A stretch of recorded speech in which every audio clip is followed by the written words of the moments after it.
ATI Bicol ECQ, lumawak ang mundo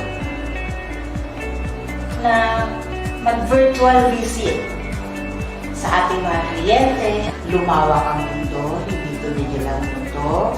Umabot tayo ng US, Europe, China, Asia, at higit sa lahat, naabot natin yung ating mga kabayang Bicolanos na may hook up din na FB Live. Ang ating pong training facility ay check na check. So, papaigtingin po ng ATI ang information services namin dahil hindi na po pwede ang face-to-face. So, gagamitin natin ang power ng social media.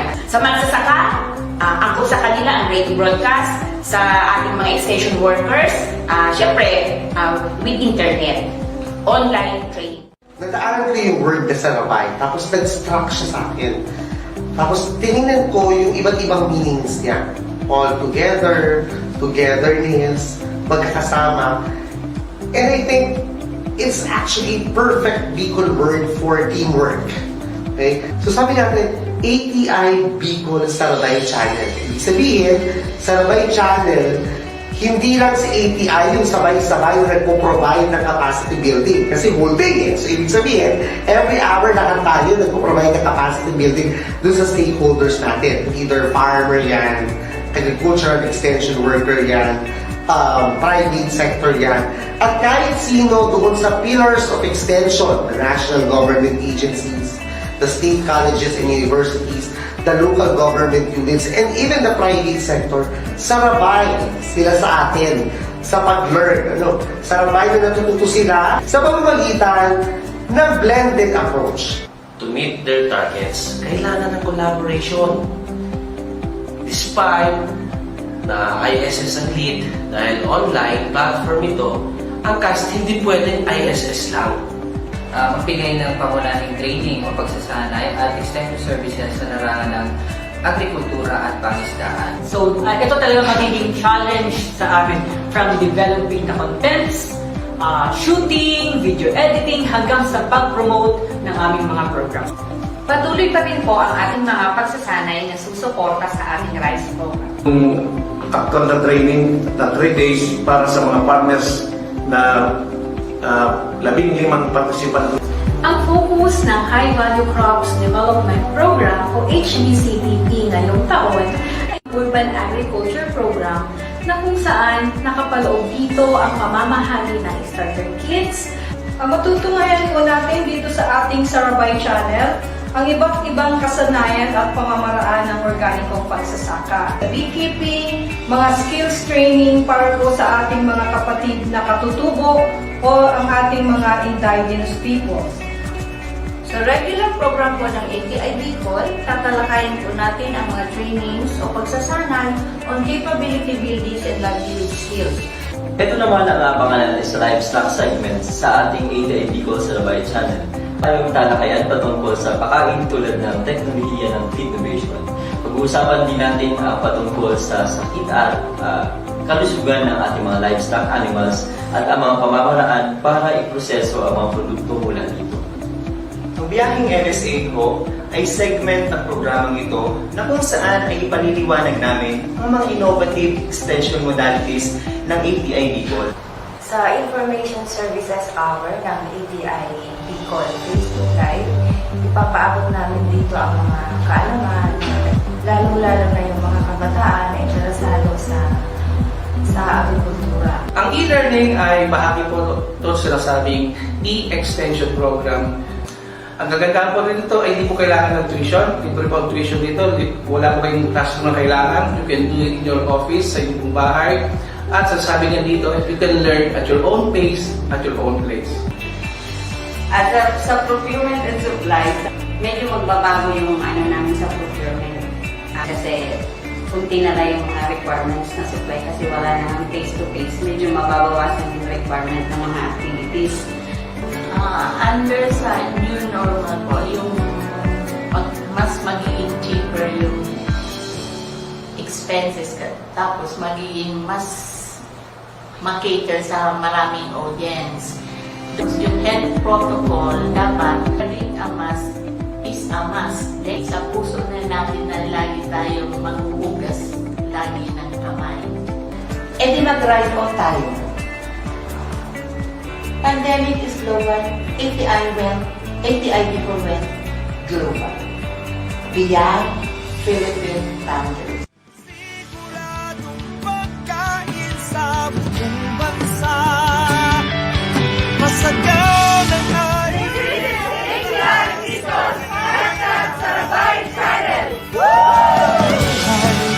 ng mga magsasaka.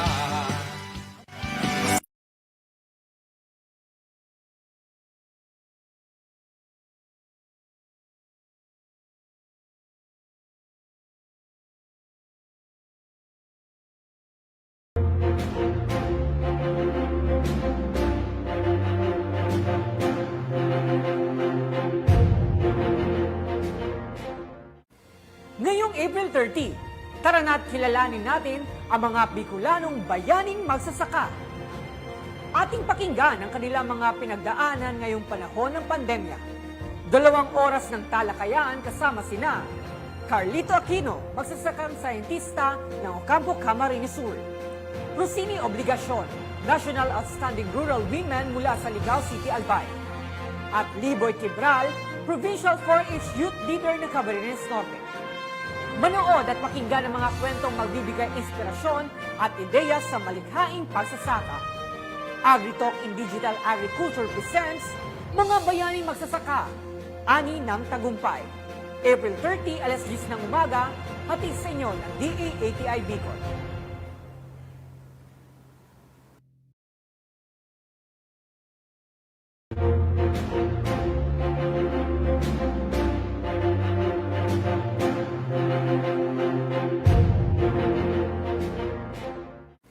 Ngayong April 30, tara na't kilalanin natin ang mga Bicolanong bayaning magsasaka. Ating pakinggan ang kanilang mga pinagdaanan ngayong panahon ng pandemya. 2 oras ng talakayan kasama sina Carlito Aquino, magsasakang sayentista ng Ocampo, Camarines Sur. Rosini Obligacion, National Outstanding Rural Women mula sa Ligao City, Albay. At Liboy Quibral, Provincial 4-H Youth Leader ng Camarines Norte. Manood at pakinggan ang mga kwentong magbibigay inspirasyon at ideya sa malikhaing pagsasaka. AgriTalk in Digital Agriculture presents Mga Bayaning Magsasaka, Ani ng Tagumpay. April 30, alas 10 ng umaga, hatid sa inyo ng DA-ATI Bicol.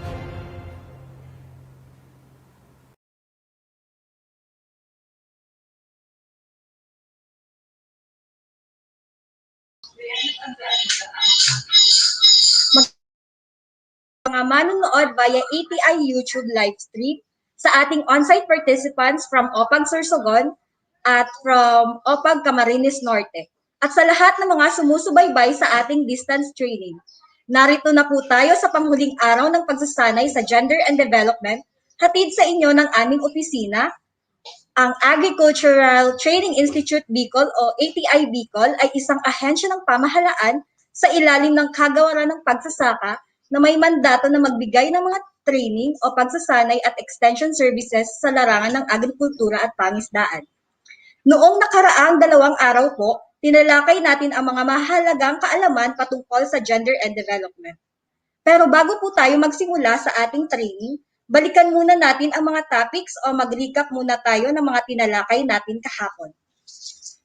Nakasama po natin si Ma'am Maristela T. Santi at tinalakay niya po ang mga sumusunod na topics. Legal Mandates, Policy Imperatives on GAD RA 9710, Gender Mainstreaming, and Gender Fair Language.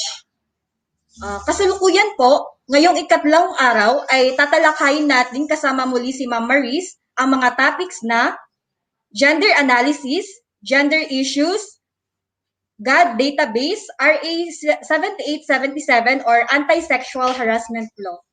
So, before po mag-start si Ma'am Maris, sa mga clarification po sa ating online FB viewers na nakakumpleto po ng ating training, ay bibigyan po namin kayo ng certificates and imo-monitor po namin kung sino po yung nakakumpleto at ipapadala na lang po namin sa inyong respective LGUs. And kung may mga questions po kayo sa previous topics, kindly comment na lang po sa ating comment section para ma-address ng ating resource speaker. So, without further ado po, Ma'am Maris, bibigay ko na po ang spin sa inyo. Good morning. Sabi nga, this will be our last day of the 3-day online distance learning. Good morning po sa mga taga Sorsogon at taga Cam Norte at iba pang mga online viewers namin. Yung kahapon na tapos natin yung topics, we got 3 topics. Kung ano po ang mga verification or kung may tanong po kayo, we will give you still time to present para naman po maklaro natin. So, siguro pwede na po i-ano nyo sa chat box para ma-ano natin, ma-fully discuss or ma-clear kung ano ang mga hindi pa masyadong klaro sa inyo lahat. So, pakian lang po sa chat box.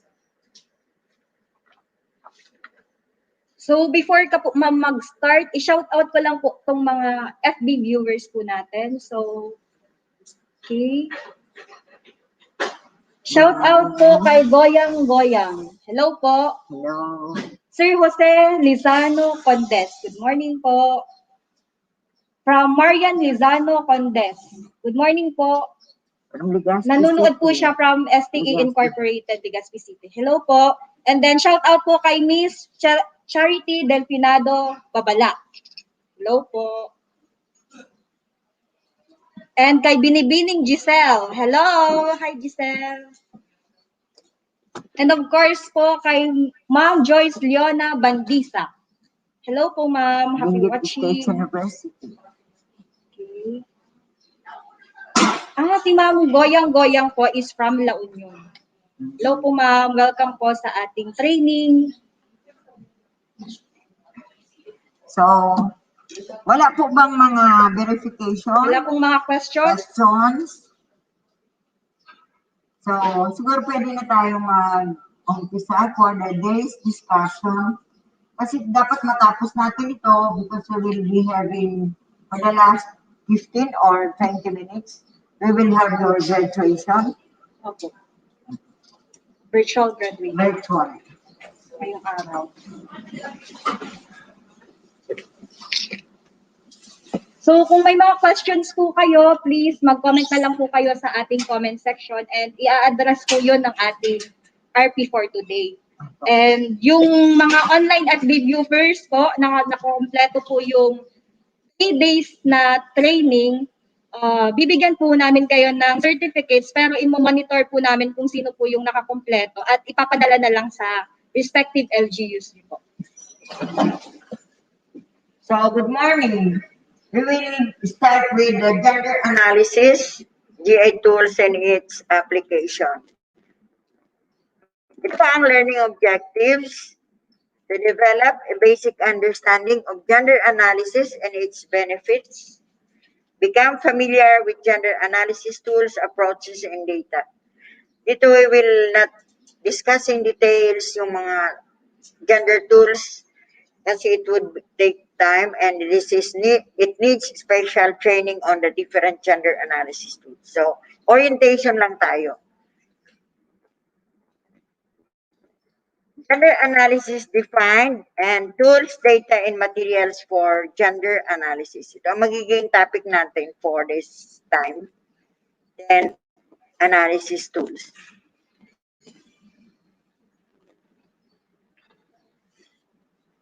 In asking the right questions, we have to list down possible questions to surface the situation of women and men. Ito po ang mga introductory pagkakaroon ng gender analysis. You must know the roles and responsibilities of women and men. You have to know the differential access to resources of women and men. Differential impact of programs and projects to women and men. Yan po kailangan kasi pag nag-aano tayo ng any program or a project.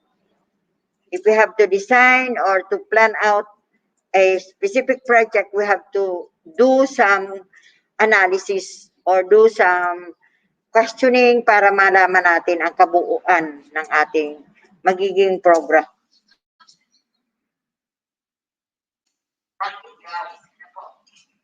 kasi 85% of the management positions are occupied by women. Ito po mga statistics na po. 22.24 of public school teachers are men. Bakit kaya? 64.9 of wages and salary workers are men. And 92.31% of police officers are men. Ito ang mga current situations na makikita natin sa ating opisina or sa ating mga agencies. It may be because of stereotyping as na daanan natin for the 2 days and some other reasons. So we really have to have a data. Then 88% or 36,985 out of 42,028 of barangays in the Philippines have BAU desks. Sana po kumpleto na ito. Hindi ko nakuha yung pinaka-latest nito, pero it is good that we have this much kasi mandato po sa lahat na barangays, dapat po mayroon tayong BAU desks. It is not enough na mayroon. Ang importante po ay functional and operational. Ang tanong, bakit? Because you have so many roles. Ang BAU desk ay kailangan magtrabaho and they have their definite roles and responsibilities towards the agency or the LG.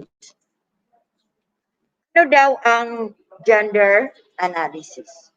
Alam nyo to, paano kayo bago kayo mag-umpisa ng isang proyekto, you have to analyze, or nagkakaroon tayo ng gender, ay situational analysis.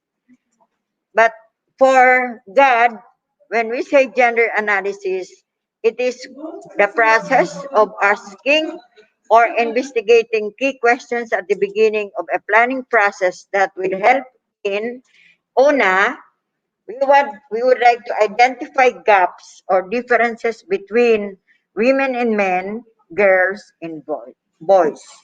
Kasi sa pagkakaroon ng programa, in terms of gender and development, you have to know the gaps. Or these gaps simply are called gender issues. Then understand why these gaps exist and persist. Dapat maalaman natin, bakit ito nangyayari? Maybe because of some reasons. The first thing is you have to know, bakit? And it can be done through gender analysis.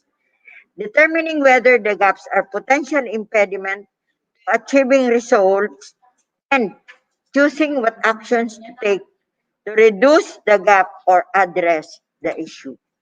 Kahapon, diniscuss natin, I gave you the exact definitions of gender sensitive and being gender responsive. Ano po? So sana it is clear and sana ma-correlate natin yung lessons natin kahapon. So gender analysis explores the highlight and relationships of women and men in society by asking who does what. Sino po ba ang magiging beneficiary? Sino ang gagawa? Ano po? Who has what? Sino ang mayroon ng mga resources? What is the available resources? Or ano ba yung mga taong kailanganin sa paggawa or sa pag-ano ay available? Why is it chosen? Bakit? Puro yan po may mga dapat definite question answers. Ano? How decisions are made? Where is it held? When is it scheduled? Yun po ang mga dapat na makuha natin pag nagkaroon tayo ng gender analysis. Kasi kailangan alam natin paano yan gagawin, ano ang available resources, bakit pinili nyo ang isang programa, ano ba ang i-answer niyan? Sino ba ang magde-decide? Paano ang pag-conduct ng mga trainings, ang ng put up ng mga specific activities. So, before planning or designing a project or implementation of a project, we have to do gender analysis. Ang focus natin ay on the different situations between men and women.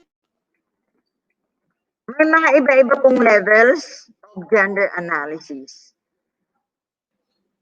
Number one is the household and community level. In here, we have to know the gender gaps. Sabi nga natin, ang direct client natin ay ang mga household at our community level. So, dapat alam natin, ano ba talaga ang mga gender gaps na pwedeng maka-apekto ng iyong programa o yung selected projects. Then, we have also we use the gender analysis matrix. Those are, isa-isa itong, design na po ini for gender analysis. Then, the 24-hour activity profile. Na-mention ko po ito yung activity profile nung mag-handle tayo ng gender biases, lalo na po doon sa multiple burden and yung economic marginalization. Ano po? Kasi pag we do activity profile, makikita natin ano ba talaga ang mga ginagawa ng kababaihan at kalalakihan. So from there, later we will show you how it is done. For project or program, may ginagamit tayong analysis tool na tinatawag na Harmonized Guidelines or Hagadaga.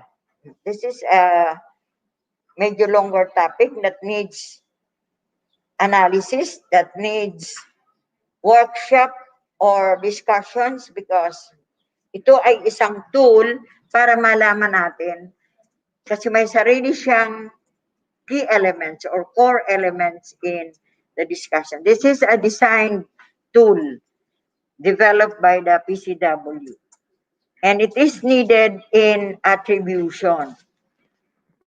Then for organization or institution, mayroon tayong for LGUs, ang analysis na require gender analysis ay ang gender responsive LGUs or we call it GIRL.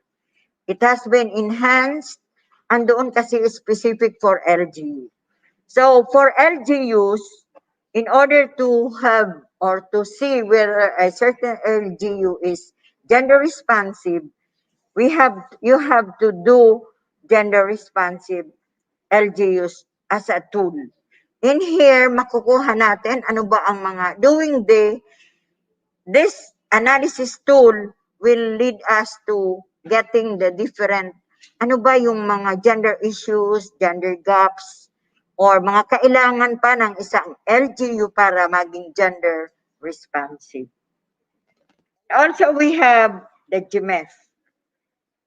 GMF is for agencies. This is recommended for mga agencies, bureaus, pareho ng DA, we use the GMF. PCW's Gender Mainstreaming Evaluation Framework. Ito ay isang klase ng gender analysis tools na may 4 na entry points. Then we have also some descriptors para makuha natin. Ang anuman na mga makuha natin dito na mga issues, yun ang magagamit natin or magiging benchmark natin at yun ang magiging nating tulong sa paggawa ng ating gender responsive God plan and budget. So while LGU, we recommend the gender responsive or enhanced GIRL tool for agencies, bureaus, GOCCs, issues is we have the GMF. Pag nag-workshop, we do some, ang tawag namin dito ay banig matrix kasi ando na lahat ng mga descriptors for the 4 entry points. Questions do we ask? And bakit daw tinatanong ang why do we ask these questions? Ito ang important key para malaman natin o makuha natin ang tunay na situation ng ating mga clients towards na magkaroon tayo ng isang magandang programa. Ano po? A gender responsive program. We have these steps in gender-based analysis. Ang una ay you have to surface the differential situation of men and women.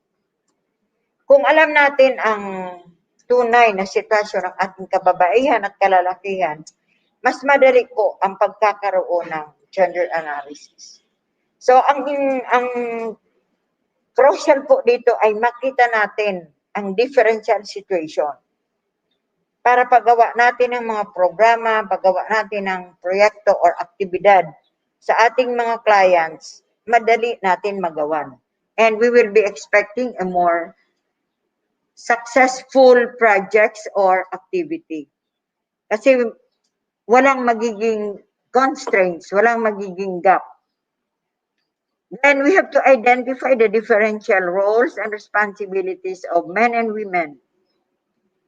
We have to analyze the differential access to resources of men and women. Then analyze the differential impact. Ito na yung sinabi kanina.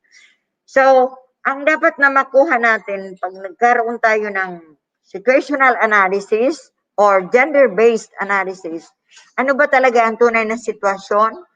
Dapat alam natin ang roles and responsibilities, yung access nila sa resources, at ano ang magiging impact of programs and project interventions para sa ating mga clients.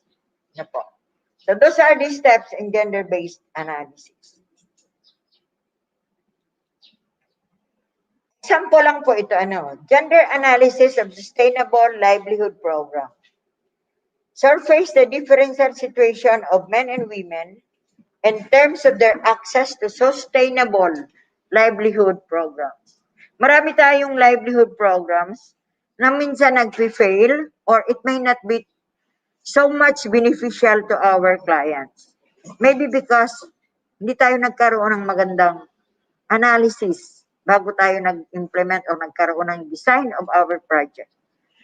So, number one, we have to know the differential situation. Ang tanong dito ay, is there sex disaggregated data on the access of women and men to the program? Paano natin nakuha? Paano natin ang paraan ng pagpipili ng ating mga clients?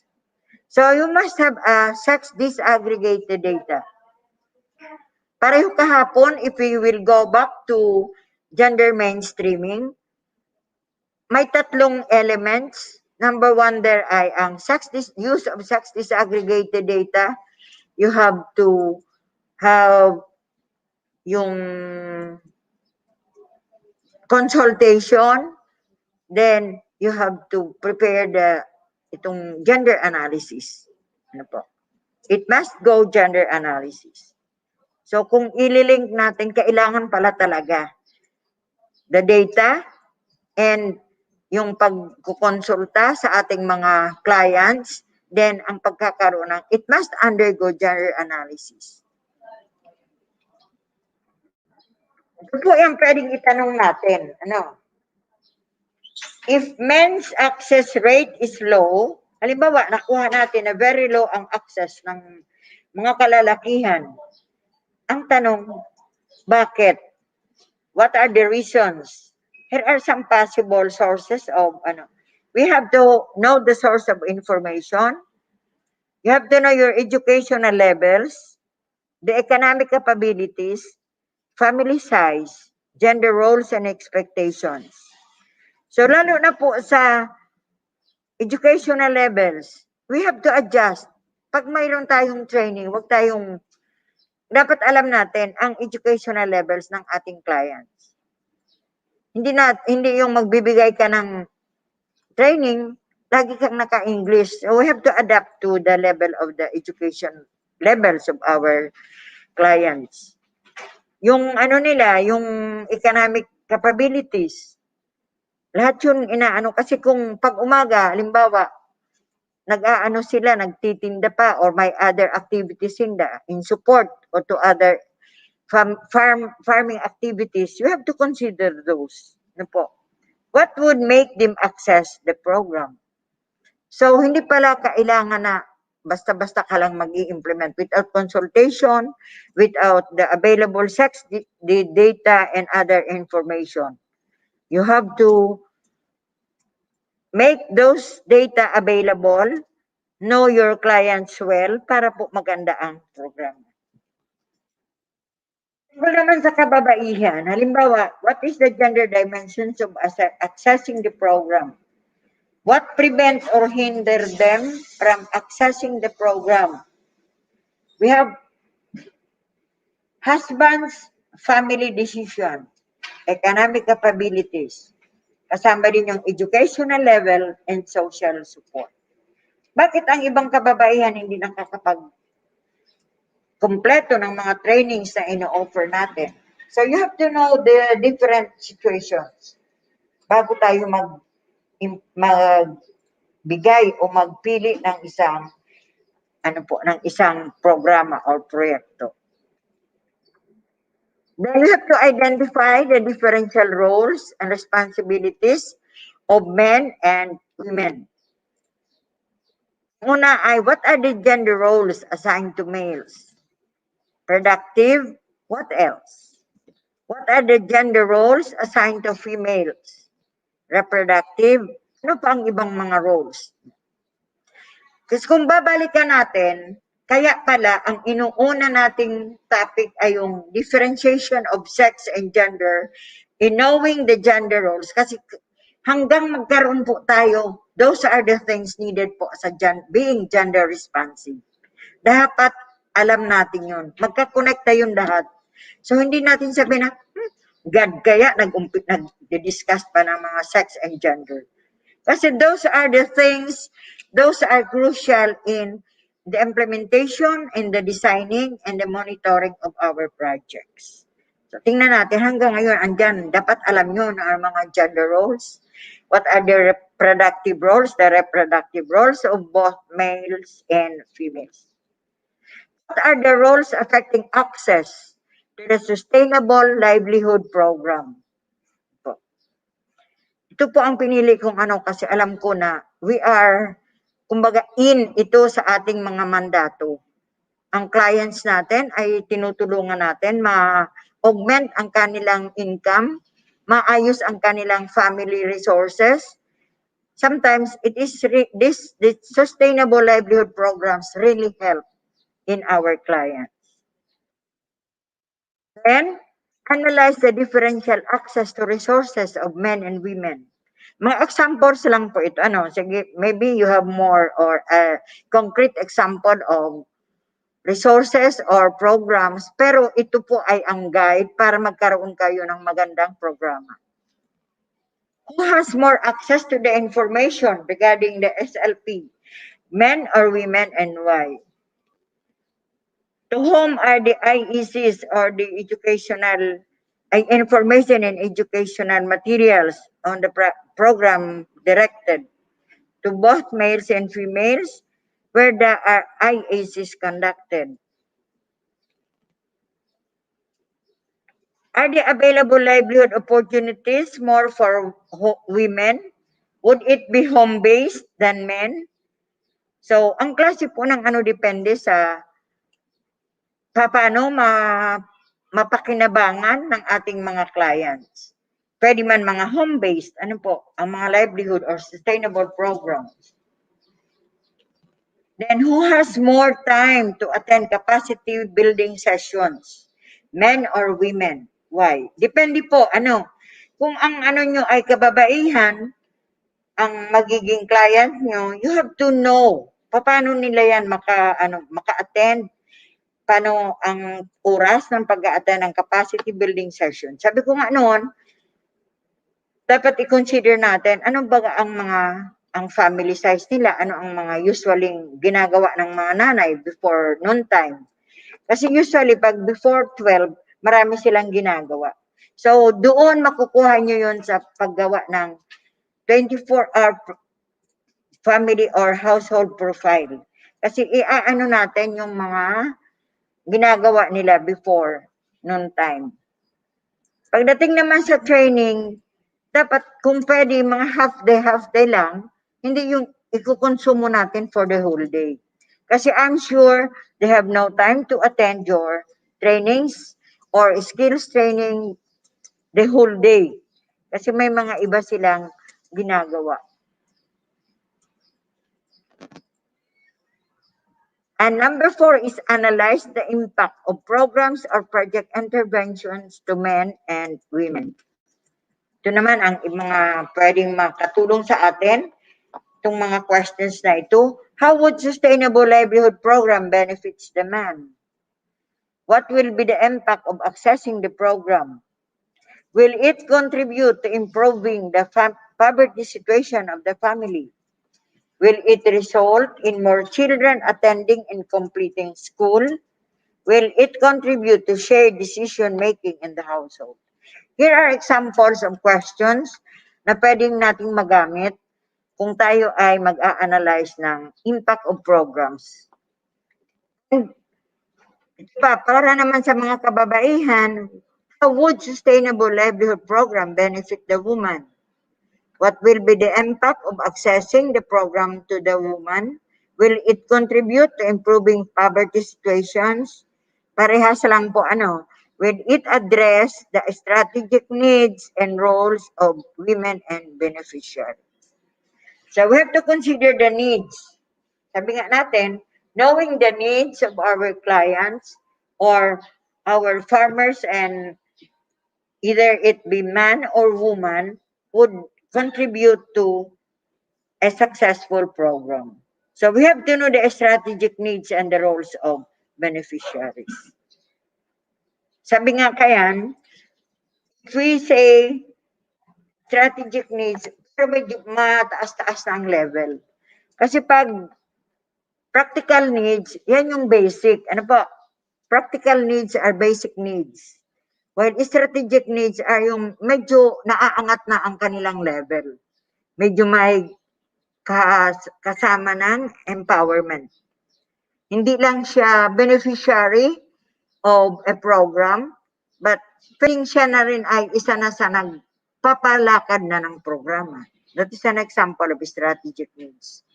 So we have to encourage them to join in an organization, to participate and be a leader of the organization. That is an example of strategic gender needs and role of women beneficiary.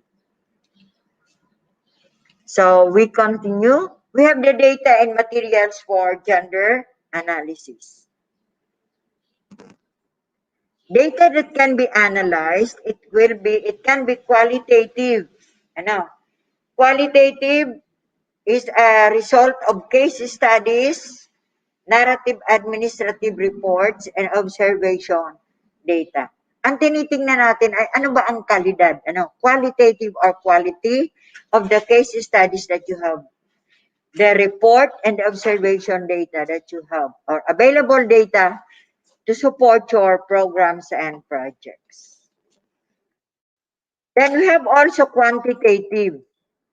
Sinabi natin quantitative, pwedeng ibilangin, tabulated data from official statistical databases based on surveys and censuses. It is a numerical information from administrative reports. And also it is a numerical statistical data from research studies. So, pag sinabing qualitative, yung mga ang quality ng case studies, while quantitative, ini po ay numerical. Halimbawa, ang target mo ay magkaroon ka ng training on maraming mga trainings. Halimbawa, trainings on, ngayon may existing trainings ang ATI. They have their herbs and spices preparation. So doon maaano natin, ilan ba ang target mo? So, pag sinabi mo, 30 RIC members, that is an example of quantitative kasi nabibilang. Pag sinabi mong ang pagdating sa quality, ang mo doon na, sana ang 13 nag-participate could prepare or could make or have their own or makaprocess sila ng sarili nilang herbs or different concoctions. Yan po ang very specific example. Ang doon, kung ano ang mangyayari, yung impact na ang aanuhin natin. Sana makapag-prepare sila ng good concoctions or at least malaman nila ang mga iba-ibang mga preparation o mga procedure ng iba-ibang herbs and spices. So, kahit saan tayo pumunta, pareho po ang ng data analysis. It must be quantitative and it must be qualitative. Samples sa employment. Why are women's unemployment rate almost double compared to that of men? What are the employment opportunities in the area? Do men and women have the employable education, training, and skills? Example po yan. Ano po? Yan. Those are some questions. For local economy, what are the men and women or women in the different industries? Agriculture is an industry. Ano po? What micro-enterprises are linked to agriculture? What are the tasks of women in these micro-enterprises and industries? What facilities, services, and assistance do women need in this sector? Yan, example of local economy. Are there flood-prone areas in the LGUs? Where are they? Dapat alam natin din yung mga areas. Yung mga mostly flooded areas, huwag na natin bigyan ng project na kunting ulan lang maapektuhan. So, you have to consider also analysis of the area. What are the differential effects of flooding and other calamities to women? Kung mayroon man, what mitigation adaptive measures are in place or are proposed? Yan po ang mga dapat alam natin. If we conceptualize a project or a program, dapat sabi nga baga, dapat alam mo ang mga tao, ano ang resources, ano ang impact noon. So those are some tips na para maayos natin ang ating mga programa, projects, and activities. Or we call it shortly the POP. Isang pwedeng makatulong. Are there squatter communities in the LGUs? Where are they? Are they settled along riverbanks and other hazardous places? Are they in disaster-prone areas? Ito po yung tools for gender analysis. Balikan natin. Then, sabi nga, for household and community levels, you can concentrate on, of the three, you can have the 24-hour activity profile. Kasi makikita nyo doon kung paano nyo ma-design, lalo na po kung may mga training. Sabi natin, ilang kababaihan ang pwedeng maka-avail ng training, considering their time, yung availability. Ano po? Project, we have the HDDG organization, yung dalawa, which are the girl and the GMEN. The 24-hour activity profile, it is the identification of the activities and time spent is crucial because it defines men's and women's socioeconomic opportunities, constraints, and incentives. If little or no information is readily available on the gender division of labor within the target population, it is often useful to draw up an activity profile for men and women. So this example of activity profile, you can have it or it will help you in preparing your activity schedules or activities o yung mga activities natin sa field or in the office. Productive production of goods and services or usually with a cash value.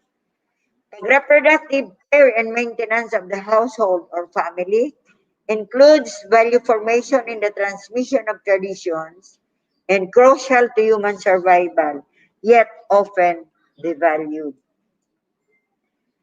Pag sinabi natin community work, it has something to do with the organization of social events, participation in organization, involves considerable volunteer time and venue for decision making. That is all about the 24-hour activity profile. Then we have also leisure time for oneself, recreation, recharges physically, mentally, and spiritually. Ito po ang form na pwede natin magamit. Pwede po nyo itong i-screenshot or kasali ito sa PDF na isi-send sa inyo. You have the time spent, activities, type of work, productive. Kung face-to-face tayo, pwede natin itong gawin as an exercise.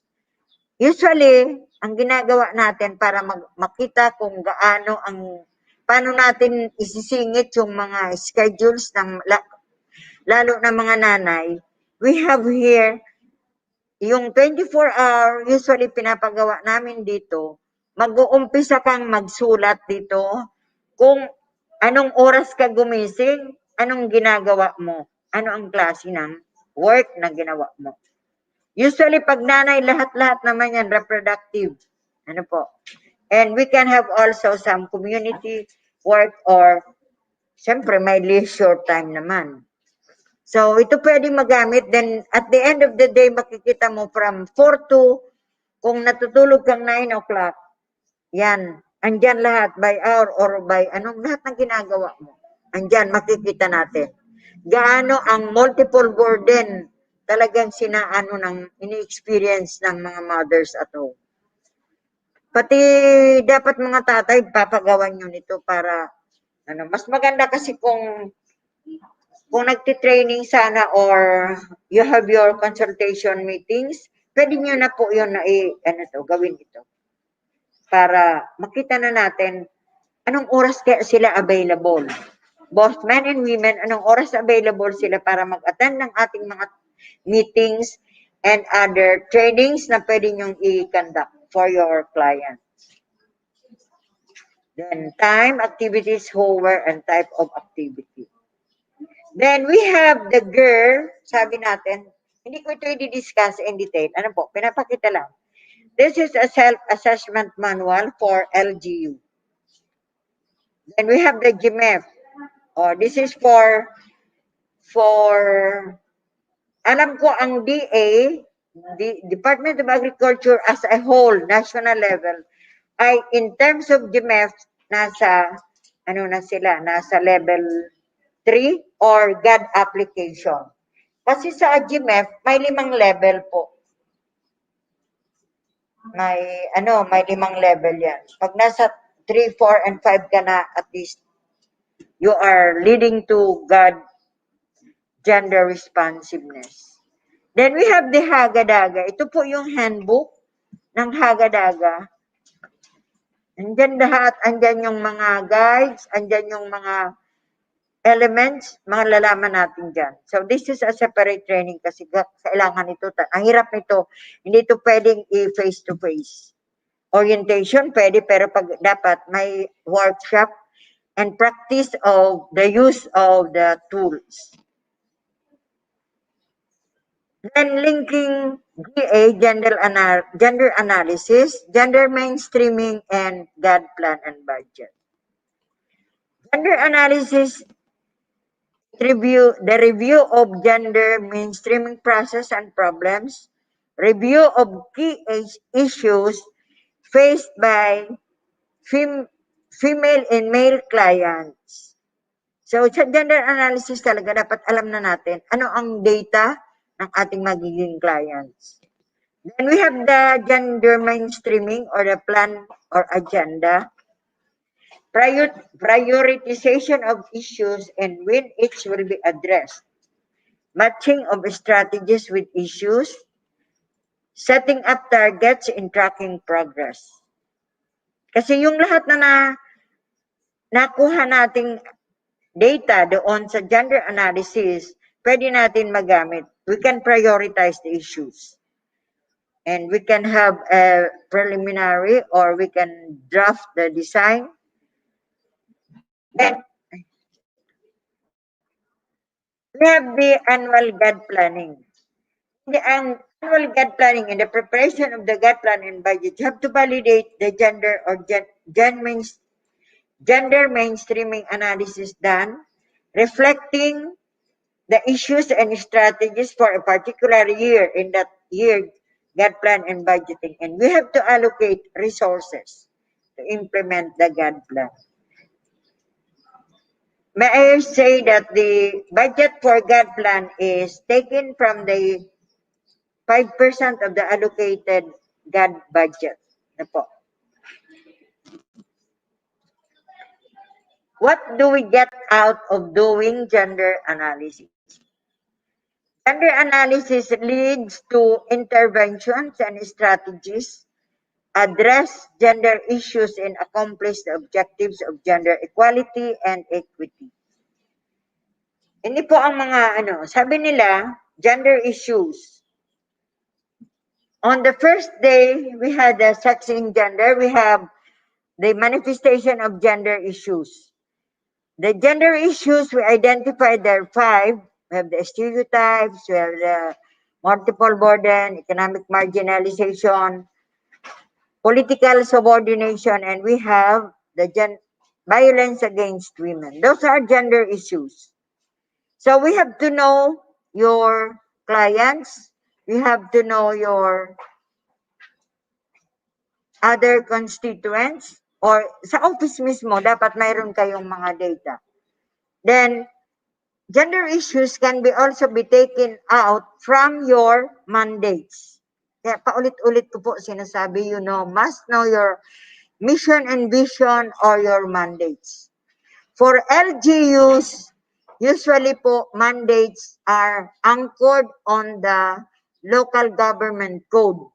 Po, andoon nakalagay ang mga naka-stipulate yung mga dapat na services na ipoprovide ng LGU sa kaniyang mga constituents. Same with the agencies, ang DA, we have our own agencies. But you have also to, it must anchor with the issues, with the objectives or mandates of the LGU. So you can get or you can extract gender issues from there or GAD mandates, because issues can either be biases, can be taken from the agencies or LGU's mandate, and maybe recurring issues in the community or in your clients. Then we have, out of the issues, you can have your GAD interventions and strategies. So that strategies, one of the strategies is conducting a gender analysis. Sabi nga, it leads to GAD intervention and strategies towards gender equality objectives. The objective of GAD is towards gender equality or a gender fair society. So, yan po paano tama ililink. Ano ba talaga ang importansya ng having a gender analysis? Because we can have identify issues, we can provide the gender intervention. To be responsive is you can provide intervention in order to address the identified issues. Then towards gender equality. So, ganyan lang po yan ang linking mo.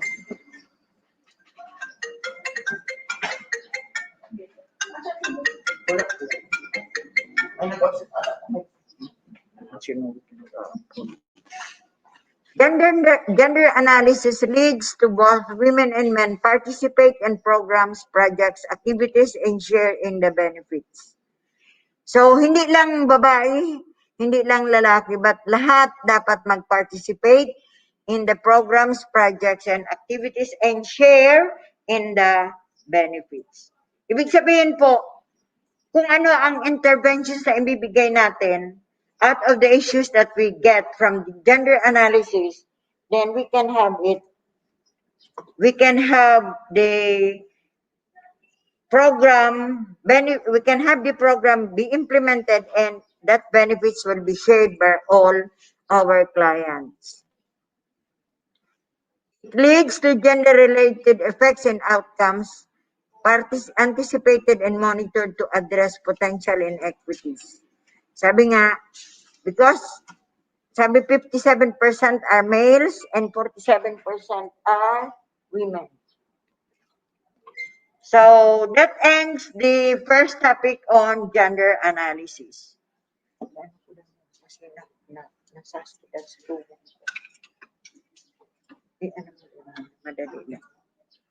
So, break muna po tayo ng 5 minutes. Okay? Basahin ko lang po, or shout out ko lang po ang ating mga online FB viewers. Okay? Magsimula po tayo. Sa inyo ang may signal. Kasi baka may emergency niya.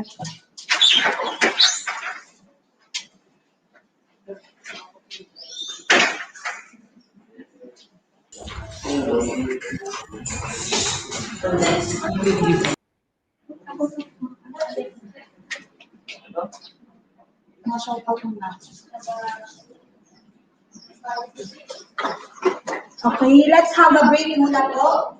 Kasi parang may emergency call po si ma'am. I-shout out ko lang po ang ating online FB viewers. Shout out po kay Miss Kay Bara. Hello po.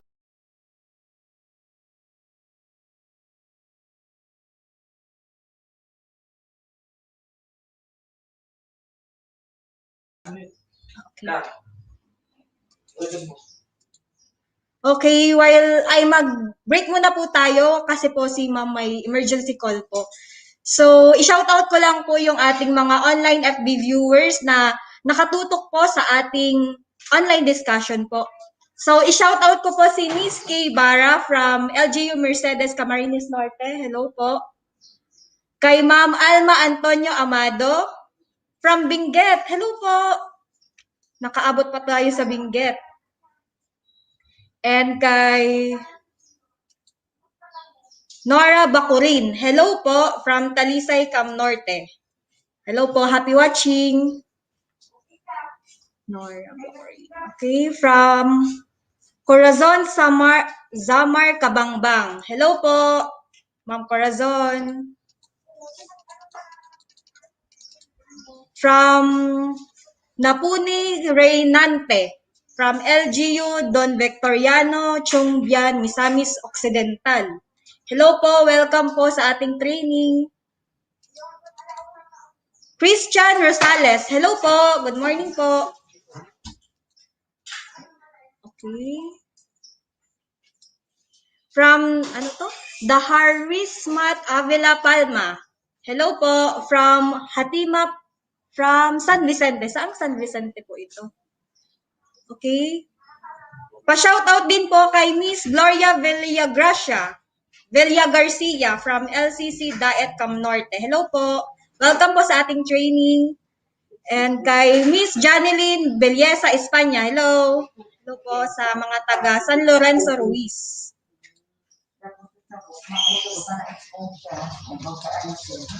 And good morning din po kay Miss Karen Alta. Hello po. And si Ma'am Gloria Villagracia na mention ko na po. And kung may mga questions po kayo regarding po sa ating topic for today, please feel free po na mag-type po kayo sa comment section po para mag-ask po ng katanungan sa ating RP for today. I-address naman po niya yan. So, resume na po tayo, ma'am? Ay, ito ba? Ay. Susarok kaya nag-positive sa COVID sa tapos susarok ma'am. Ulit. Nakita naman sa second topic? Sa second topic.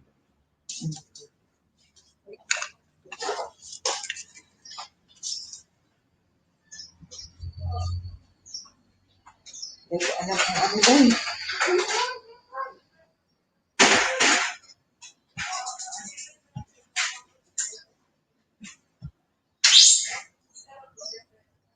Hindi ko na check ang second topic na dito.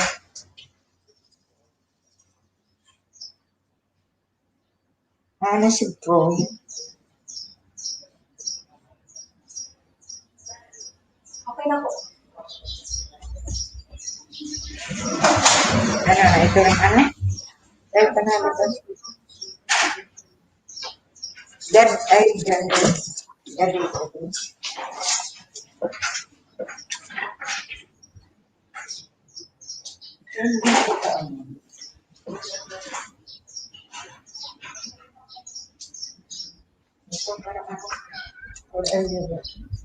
So, yung comment section po, naka-flood po tayo ng mga online FB viewers all throughout the Philippines. So, shout out po kay Miss Juliet Caboteja Sanidad Avellanosa. Hello po. Ma'am Teresa Pablo. Hello po. Good morning. Welcome po sa ating training. Julius Dalvan Galve from Hamuraon Agriculture Cooperative from Milagros, Masbate. Hello po. Happy watching. And kay Miss Rafaela Baharo. Hello. And of course, nakaabot din po tayo sa Coron, Palawan kay Ma'am Juliet Caboteja Sanidad Avellanosa. Hello po, happy watching. So we proceed po to the GAD database.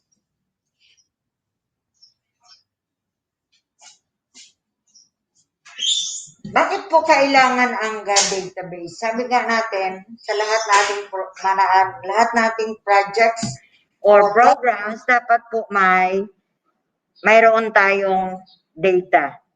So, and aside from that, GAD database is a mandate under Section 36C of the Magna Carta of Women, implementing rules and regulations or the generation and maintenance of GAD database.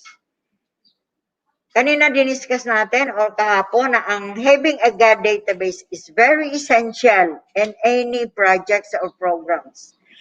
Lahat na programa natin dapat po ay sex disaggregated data. Kasi if we have a good or a complete data, we can identify the issues of we can identify the needs of our clients. And it is really a mandate under Section 36 of the Magna Carta of Women, MCW, I don't forget, it is a Magna Carta of Women, IRR, implementing rules and regulations. Ito po ang mandato. All LGUs and agencies dapat yan to develop and maintain LGU GAD database, a source of information for gender-responsive planning, programming, and policy formulation. Ano daw ang GAD database? GAD database is a system that contains all sex disaggregated data and gender statistics derived from the ecological profile of the LGU or agency covering all aspects of local governance areas. So it is a sex disaggregated data and gender statistics derived from the ecological profile of the LGU. Ano daw ang purpose? To aid in gender analysis of the LGU situation, to inform the LGU of the extent of implementation and or attainment of gender equality and women's empowerment goals and outcomes. To provide baseline data on the status of women and men in the LGU or agency. So it is a baseline data on the status of both men and women. Ano kaya ang uses?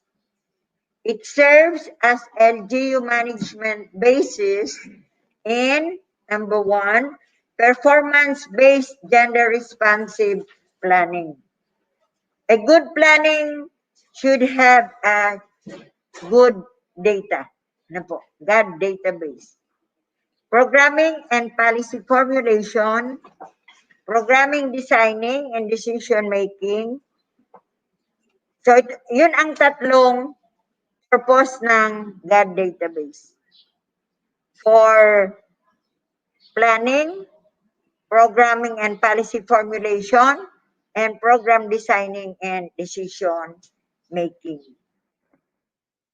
Establishment of the GAD database is an additional process of the LGU's MIS or Management Information System, as it covers specific data or information that pertains to the status of men and women internal to the organization and at the community level. From the regular data gathering and profiling process, such disaggregation of data shall be conducted at the various operating unit doing the task. So, kailangan po talaga such disaggregated. Such disaggregated in the sense that you have to know ilang babae, ilang lalaki ang dapat, ang kailangan nyo or ang magiging beneficiary of any project in a certain operating unit doing the task. LGUs, including barangay, shall be capacitated to develop and or enhance their GAD databases.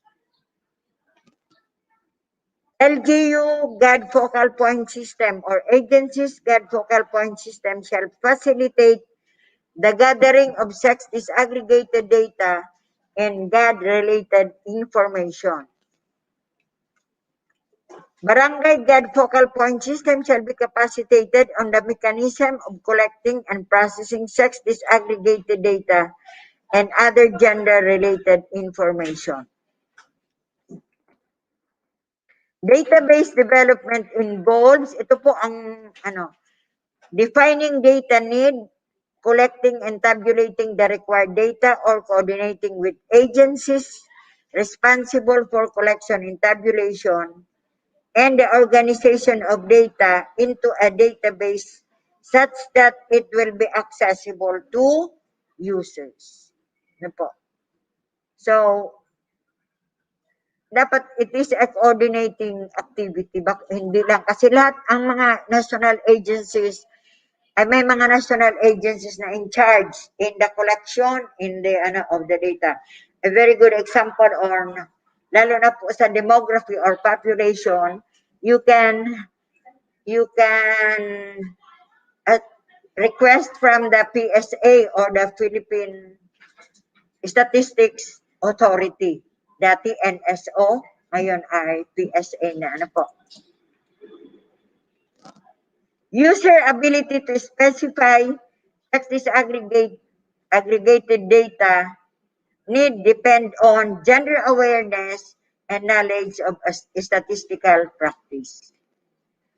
Gender awareness may be defined as an in-depth appreciation both of the gender dimensions and various sectors and of the importance of gender disaggregated data in addressing these dimensions.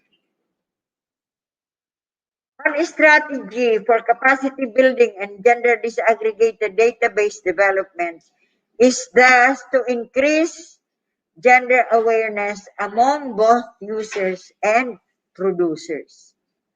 Pag hindi kasi kayo aware kung ano ang importansya ng having a GAD database, hindi mo ma-appreciate ito. So dapat you have the capacity building and gender disaggregated database.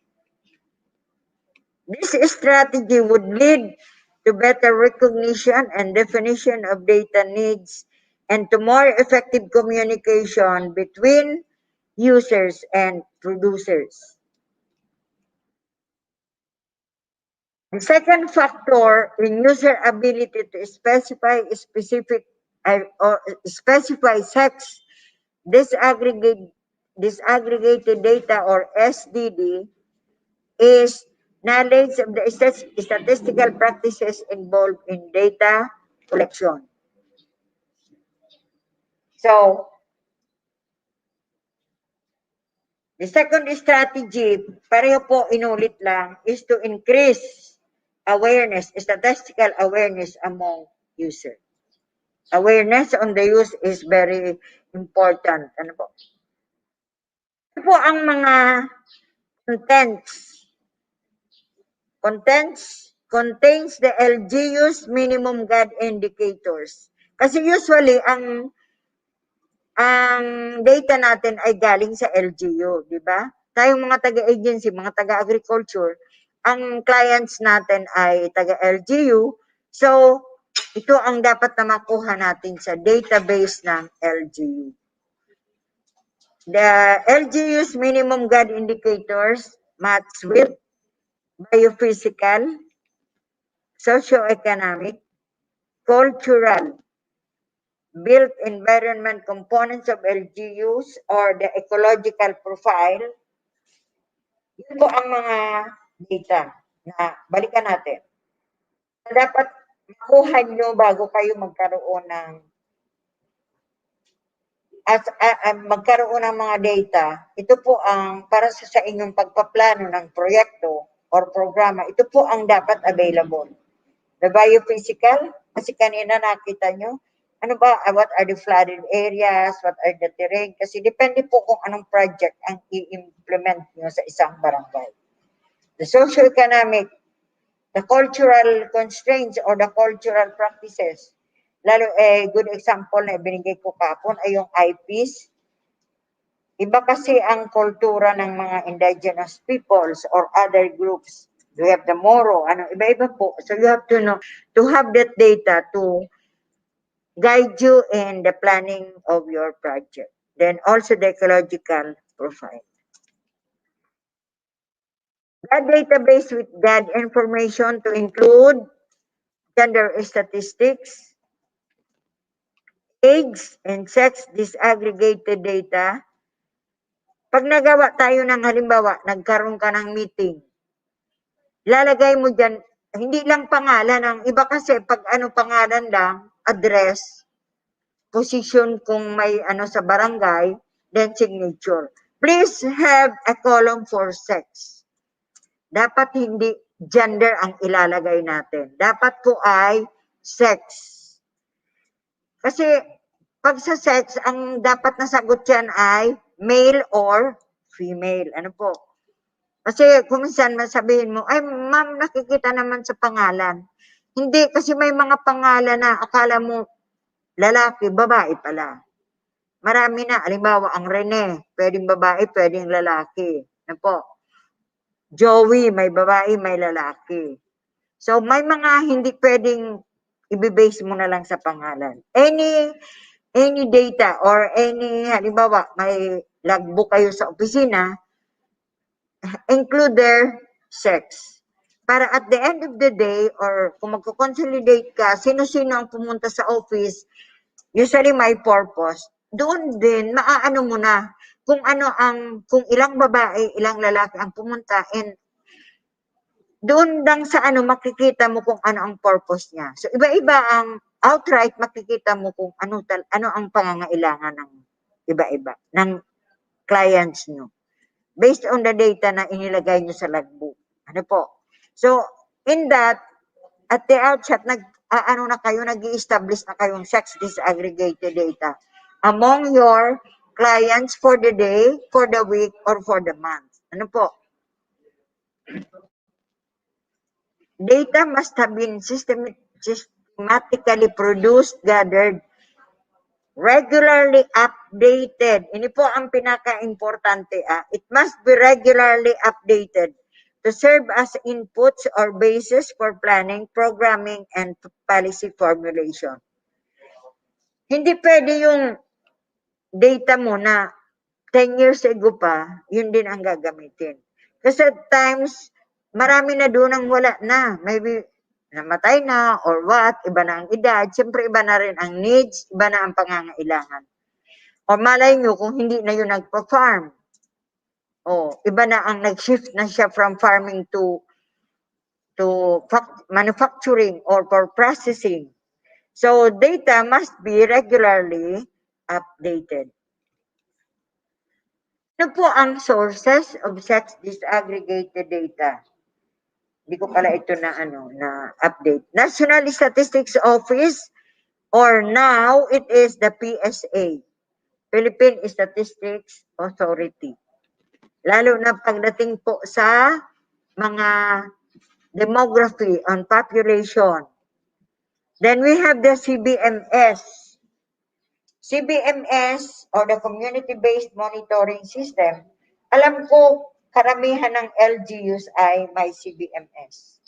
Ito po ay magandang source ng sex disaggregated data. Lahat na information sa isang family household or sa mga barangays ay makukuha mo dito sa community-based monitoring system. Pati yung poverty incidence, sana po aware tayo na ang ating mga barangays ay mayroon nitong CBMS.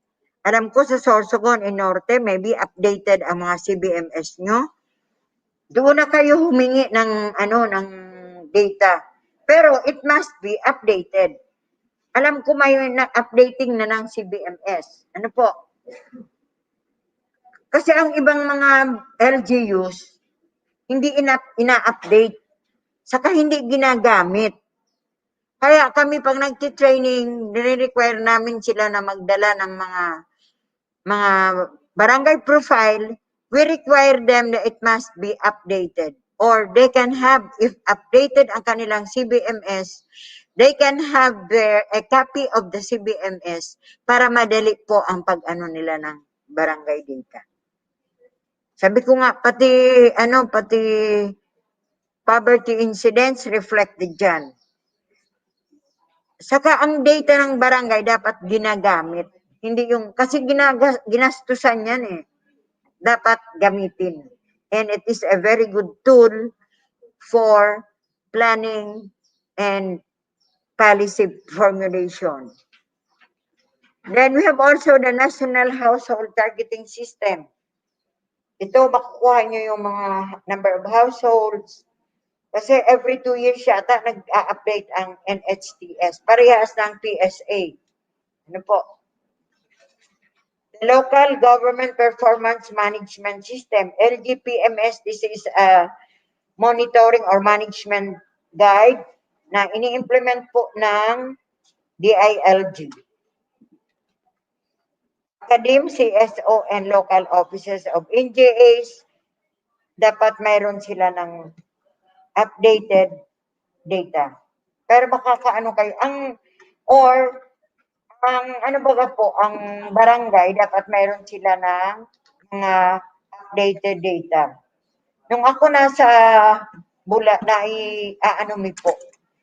very specific example, ang ginagawa namin, yung every year mayroon tayong programa on anti-rabies immunization para sa mga aso. We require the barangay to submit updated population of dogs or animals para magkaroon sila ng target natin yan pagpaplano. Ilan ba ang bibili natin?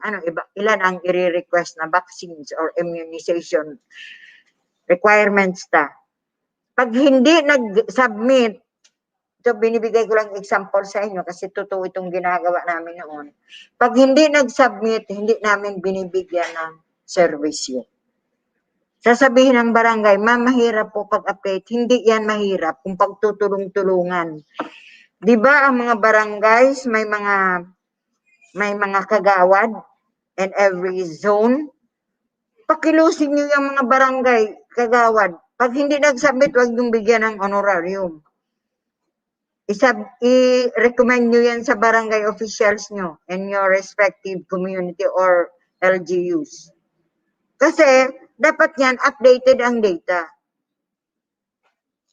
So, that is an importance na updated po ang data natin.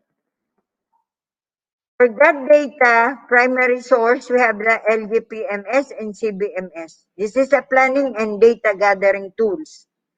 Sabi ko may mga karamihan ng kasi requirement ito ng DILG, ang mga sources na ito ng lalo ang CBMS. Maganda talagang tool ang CBMS. Management Information Systems. Example po dito ay yung Naga iServe. Talaga, pero siguro kailangan ng revisions kasi we have also to consider the Data Privacy Act. kung magkakaroon tayo ng management information systems, lalo kung very specific ang ginagawa niyong systems. Data type generation, we have the gender statistics. Inulit lang po, age and sex, disaggregated data, and other GAD-related information. For the secondary source, we have surveys. We have also studies.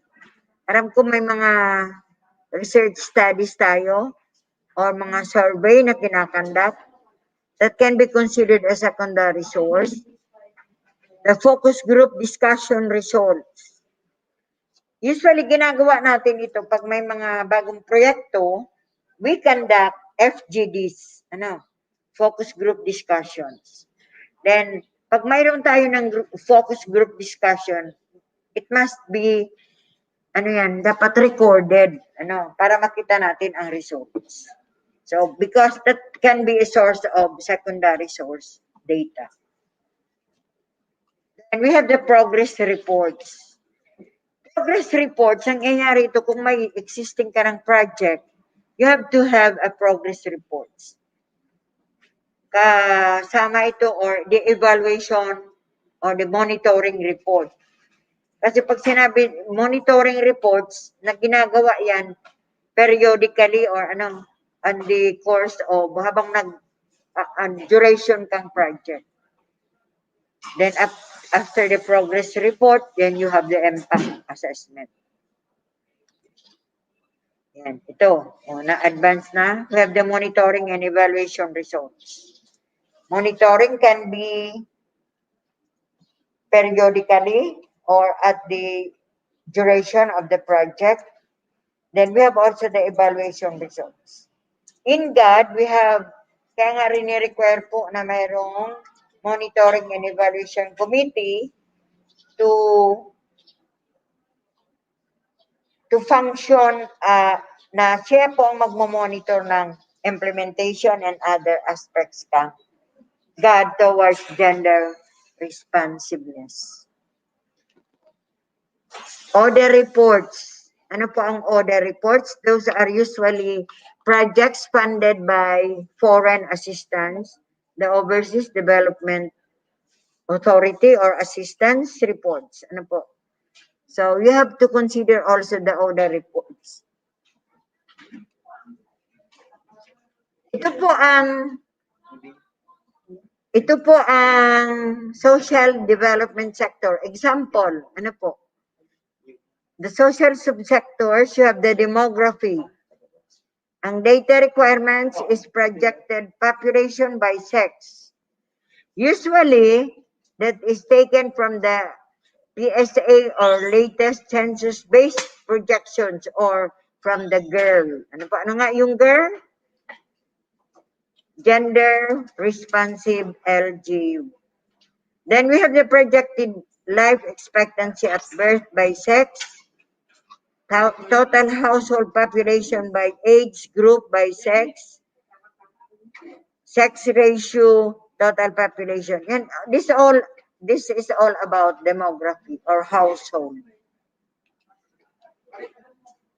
Then, hindi po, population growth rate by sex, average household size, percentage of male, female-headed household by civil status.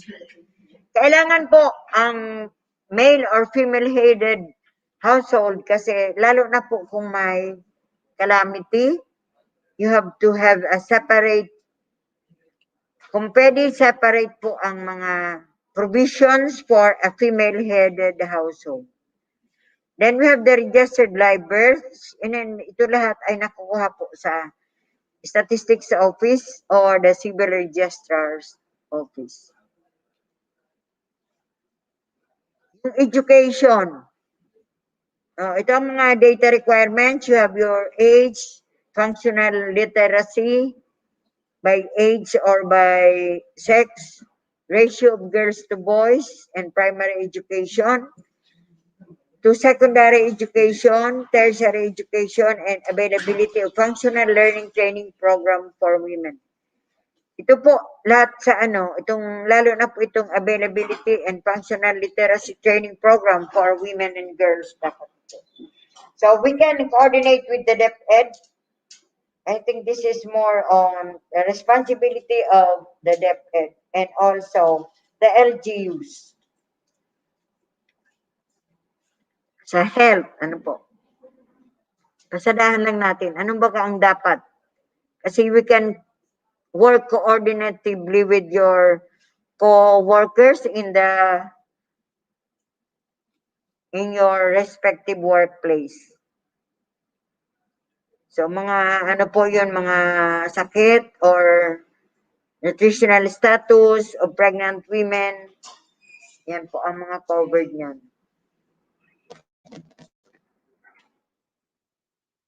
Then, hindi tayo pwede na sa questions and answer kasi mahirap natin.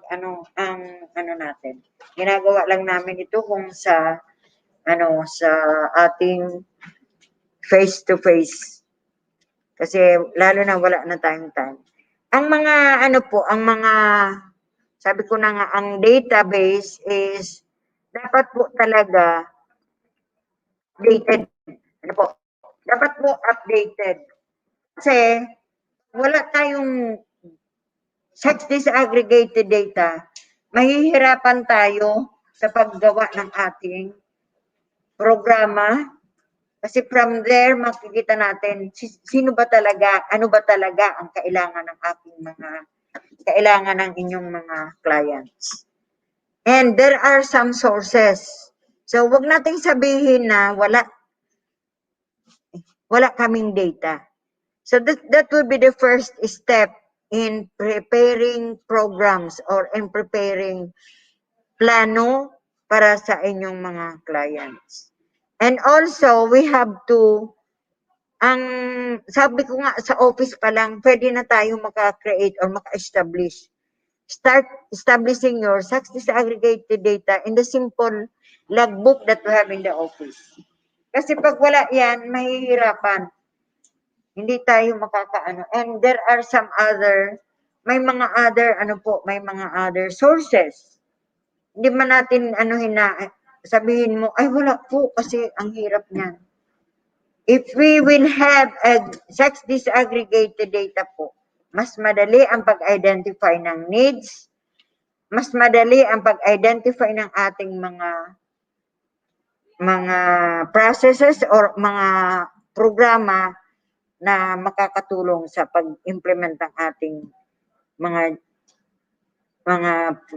programs using or in accordance with the mandates of your agency.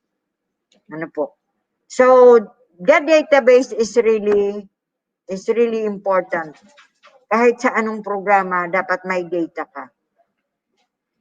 Hindi dapat i-do away, and kaya nga po sama-sama, God database is one of the elements in gender mainstreaming. Balikan natin itong lessons natin kahapon.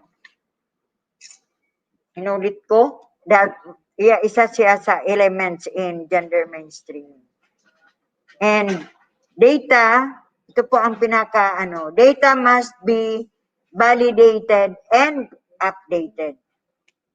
Halimbawa, wala kayo ng data sa opisina or in your organization, wala kayong data. You can establish or strengthen your data. Pwede man kayong mag-hire ng personnel to update your data or strengthen the GAD database of the office, and you can charge it to GAD fund. Kaya nga we have the at least 5%, because that is justifiable, that is mandated in the Magna Carta of Women, that LGUs and agencies should have an updated GAD database. Pwede po yan ilagay sa GAD plan and budget. So, yung may mga LGUs, mga munisipyo na wala kayong updated data, you can input to your God plan and budget through your technical working group or the God focal point system. Ma'am, wala pala tayong data. We can have it as one of your activity for God. Or that is a mandate. Ano po? Mandate in accordance with the Magna Carta of Women, the Article 36, that all should have updated God database. So, walang rason na hindi tayo po magkaroon ng updated database. So, may tanong po? Huwag po kayong mahiya magtanong kasi learning is a two-way process. Ano po? So, we'll give at least 5 minutes para i-ano natin kung may tanong po kayo before we proceed to another topic. So kung may questions po kayo, pwede nyo po yung i-comment sa ating comment section and babasahin po namin. Like for the third,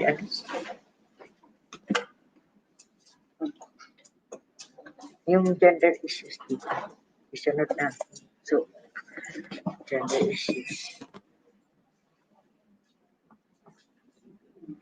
Yan natin dito. Yan, examples, ibibigay ko yan. Para alam nila. Alisin mo dito. Yan. Para ito dito na ano. Next na lang natin.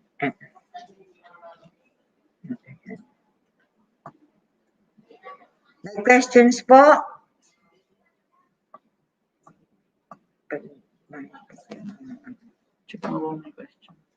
May question? Ito po. Mama test. Ito pa yun. Ayan na lang. Balikan tayo yung gender issue. Para klarado. Walang ano. Walang question. Wala po ba?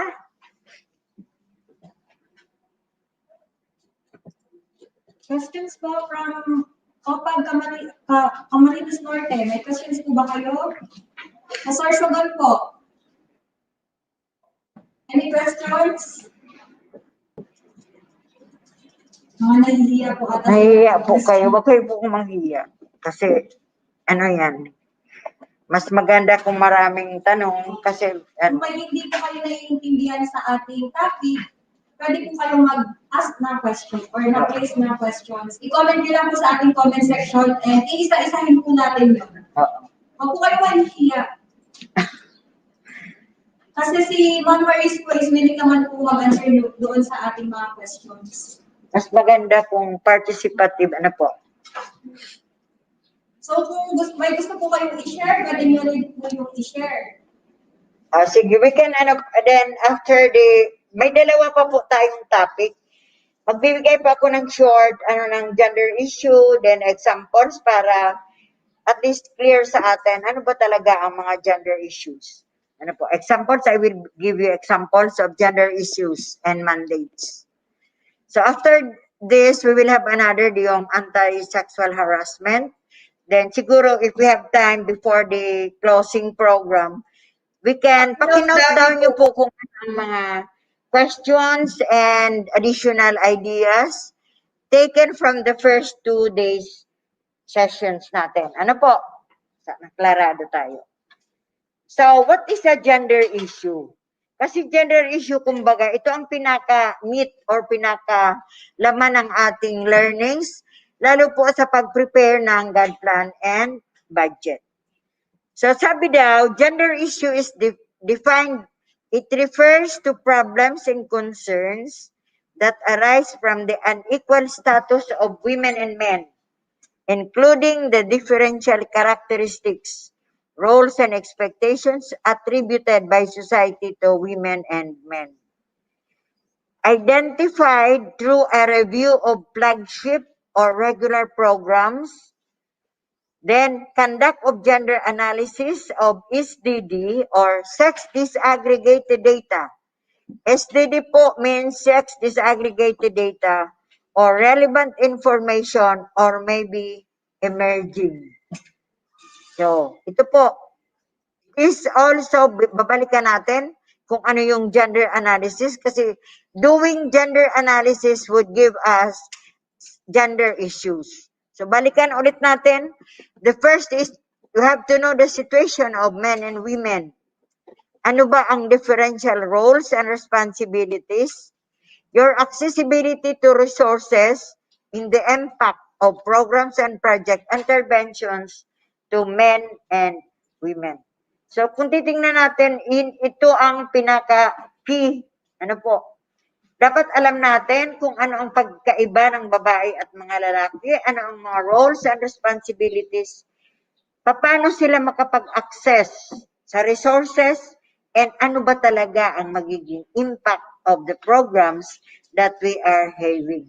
Kasi, wag na tayong magbigay ng mga proyekto or mga programa, lalo po ngayon sa panahon ng pandemic na marami ang paghirap ng mga tao.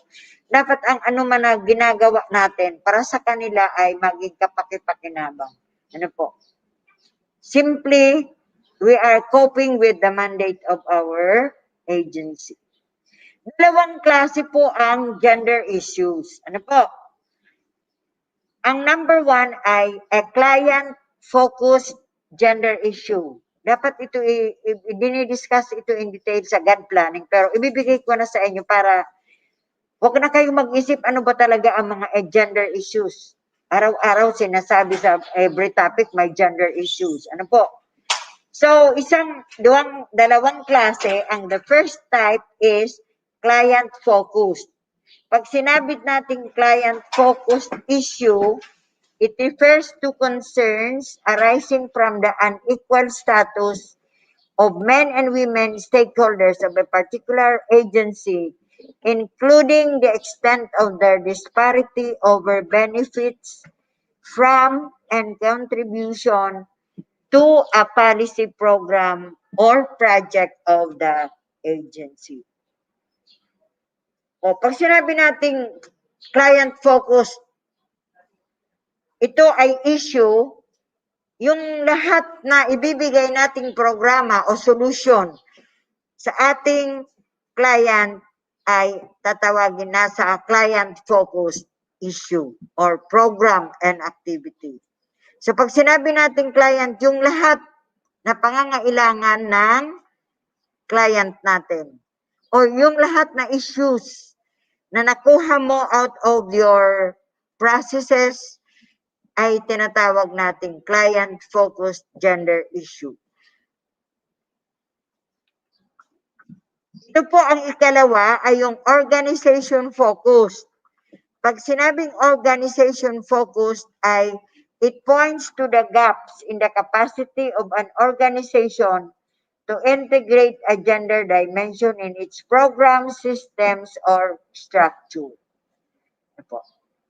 Mamaya, magbibigay tayong specific example. So, ang issue ay tungkol sa mga empleyado, ano po, that is organization. Pag tungkol sa client, ang classification noon ay client focus or gender issue. So, two types po ang gender issues. The client-focused gender issue and organization-focused gender issue. Halimbawa, hindi pa lahat na empleyado ay nakapag-attend ng training on GST. That will fall under the group of organization-focused gender. Halimbawa, wala pa kayong God database. Pwede yan sa organization, pwede yan sa client. Kasi ang mas importante ay yung sa client. Pero at least alam natin kung sino ang nangangailangan noon. Halimbawa, strengthening of the God focal point system. That is organization focused. Ito po ang points to consider. Women's issues are not automatically gender issues. Some may also pertain to men. Ito ang sinasabi. Hindi lahat na issue ay pambabae. Halimbawa, gusto nyong magkaroon ng technology transfer. Hindi lang po lalaki, babae hindi lang babae ang nangangailangan yan. But it is also applicable to men. So pag nag-ano kayo ng programa, it must not be concentrated to women. You have to involve the men as considered farmers. So kung maggagawa kayo ng dapat alam mo ilan ang babae, ilan ang lalaking farmer mo sa isang na magiging beneficiary mo sa iyong project. Gender issues that are already addressed may recur, especially if elements that were once in place changes or becomes obsolete. So sabi daw, ang gender issues ay paulit-ulit. It recurs, or we call it recurring issues. Ano po? Maybe because of nagbago ang mga nagbago na ang mga farmers mo, nagbago ang mga recipients mo, nagbago ang mga production facilities. So may pagbabago, Gender issues may take a long time to be addressed. Hence, it may be repeated in the God plans and budgets of agencies and LGUs. Ibig sabihin po, ang na-identify mong issue ngayong taon, kasi annually magagawa kayo ng God plan, may be repeated next year. Kasi nagbago ka ng mga employees. Yung nag-hire ka ng mga bagong employees. So yung bagong employees mo should be given also training on GST. Ano po? Yan ang ibig sabihin niyan. Maybe repeated or maybe hindi natapos yung programa, so you have to continue it for a long time. And sometimes nangyayari sa mga projects by phasing. So every year ilalagay mo siya sa iyong God plan and budget. May mga remedies naman po niyan kung bakit may mga remarks through your accomplishment report, mag-a-appear po 'yon. Ito po ang example ng organization-focused gender issues. Ano po? 1, God is not yet mainstream, in the strategic plan or sectoral plan of the agency.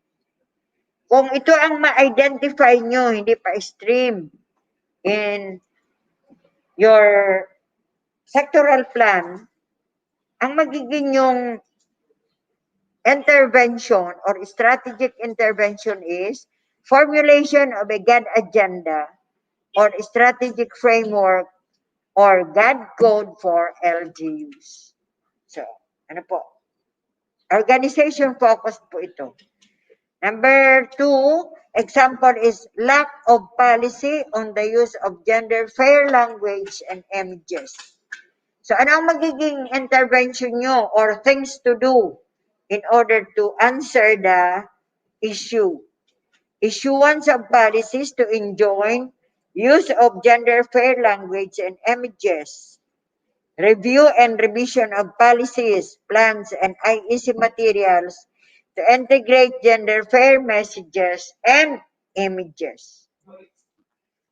Halimbawa, sa mga tao, lack of or low level of capacity of God focal point system members to mainstream God in the organization.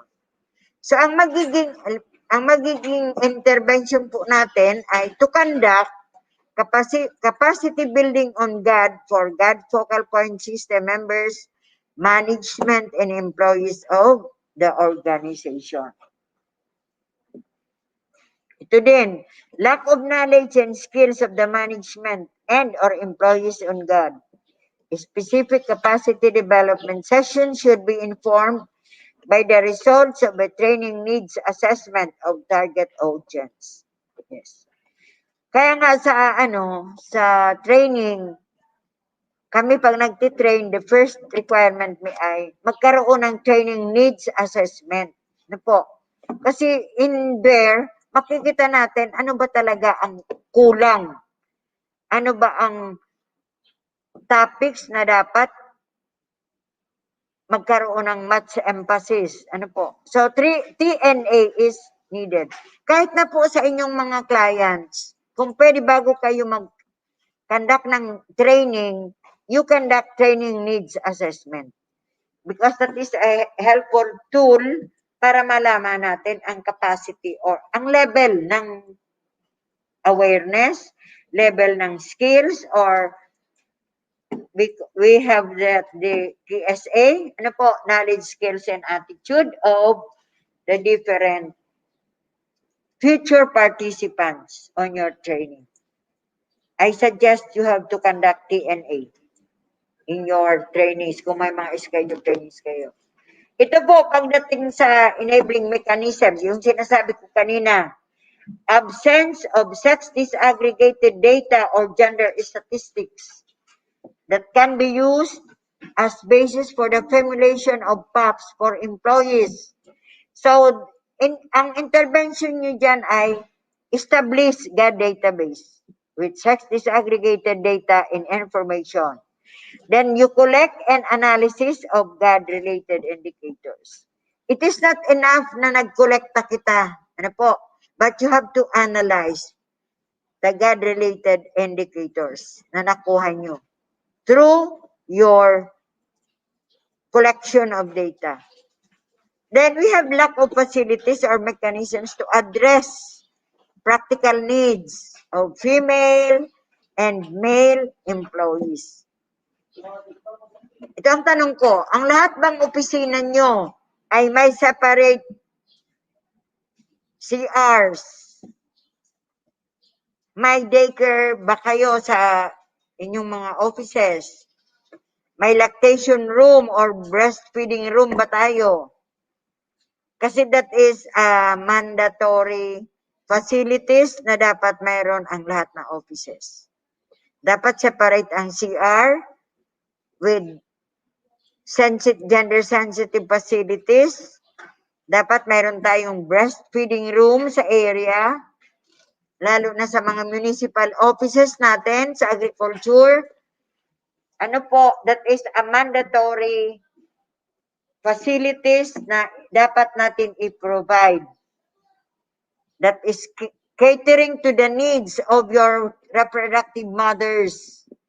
And also the toilets or the CR must be a separate for male and female. Kung wala po kayong separate male and female CR, pwede po nyo yan na ilagay sa inyong GAD plan para ma-implement. Pagdating naman po kasi sa pag wala kayo, pwede kayong may sanction po. Ano po? Pagdating naman po sa breastfeeding section, hindi naman po tayo nangangailangan ng concrete facility. Pwede naman na sa isang corner, maglagay kayo ng lalagyan lang ng kurtina with table and chair. Ni-remind ko kasi baka may mga offices na wala pa nito. And some other facilities required. Ano po? Alam ko karamihan ng mga MHOs or mga municipal offices, naman to, lang reminder to those na wala pa po ng mga ganitong mga mandatory facilities. Then lack of mechanisms to handle cases of sexual harassment within the agency. Kasi ang sexual harassment ay nangyayari within the agency. So, ano po ang magiging intervention? Tanungin ko kayo, mayroon na po ba kayo nito? Conduct capacity building for the members of the Committee on Decorum and Investigation. CODI. Marami na po akong na-train na mga agencies, wala po sila nag-establish CODI. So, this will be our last topic. Binigay ko po ito, dati ang binibigay ko ay yung RA 9262, kaya lang sabi ko, alam ko karamihan lalo na mga nasa social worker division o mga MSWD, parang na nila ito. Kasi isa po ito sa isang mechanism, establishment or ano po, in place ang CODI. Karamihan na agencies hindi ito alam. Ano po? So, i-add natin ito as last topic. Committee on Decorum and Investigation. May napuntahan akong isang agency. Ma'am, ano pong CODI? Sabi ko, anyway, bibigyan kita ng ano. Or, kasi may schedule training pa ako.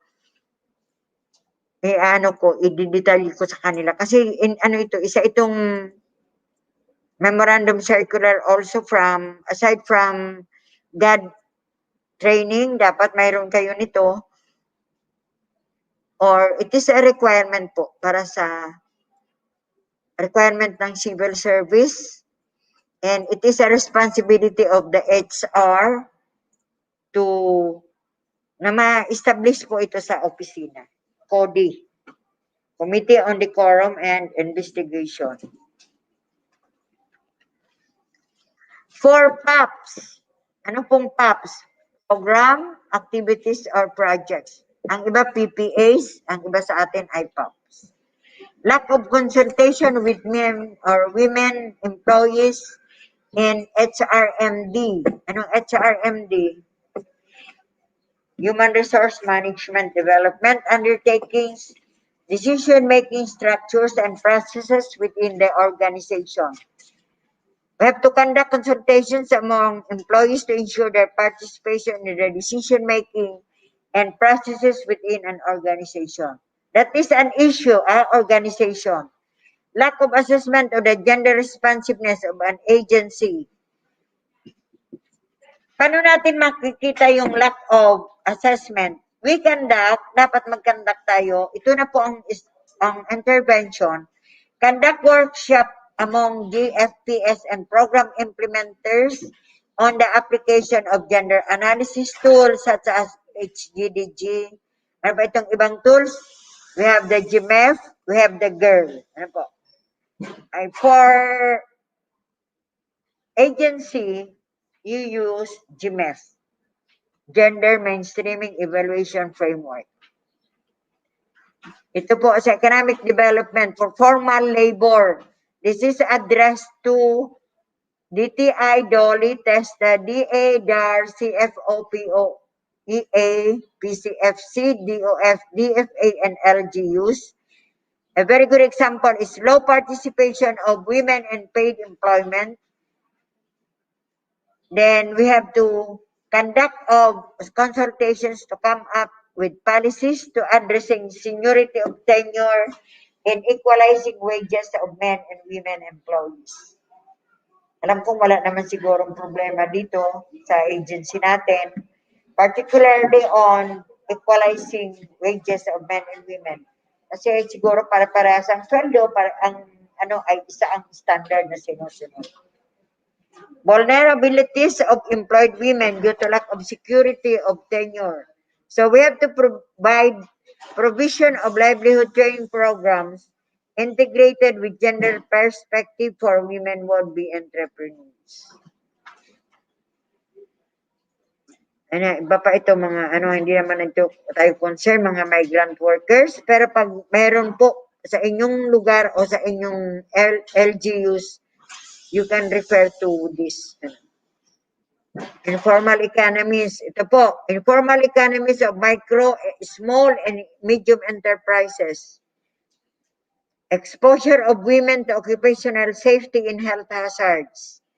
You have to conduct inspections to selected establishments to ensure implementation of occupational and safety and health standards. Nagkaroon na ba kayo ng training on OSH, Occupational Safety and Health Hazard? Kahit na yung basic, dapat po magkaroon kayo ng training yan. Kasi marami ang dapat malaman on occupational health, occupational safety and health hazards or standards. Lack of women's social preparation and technical skills for entrepreneurship. Alam ko, ginagawa ito ng ATI. Marami silang mga technical skills training and preparation for entrepreneurship. Ano ma'am? Then we have the lack of representation of women in governance and decision-making structures. We conduct women in leadership trainings. Kailangan din isali natin yung leadership training sa ating mga kababaihan at kalalakihan. We have to have the leadership training.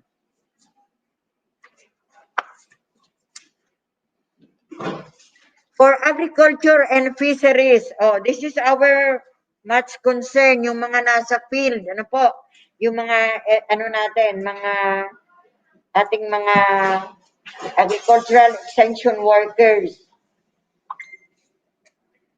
Agriculture and fisheries in forestry.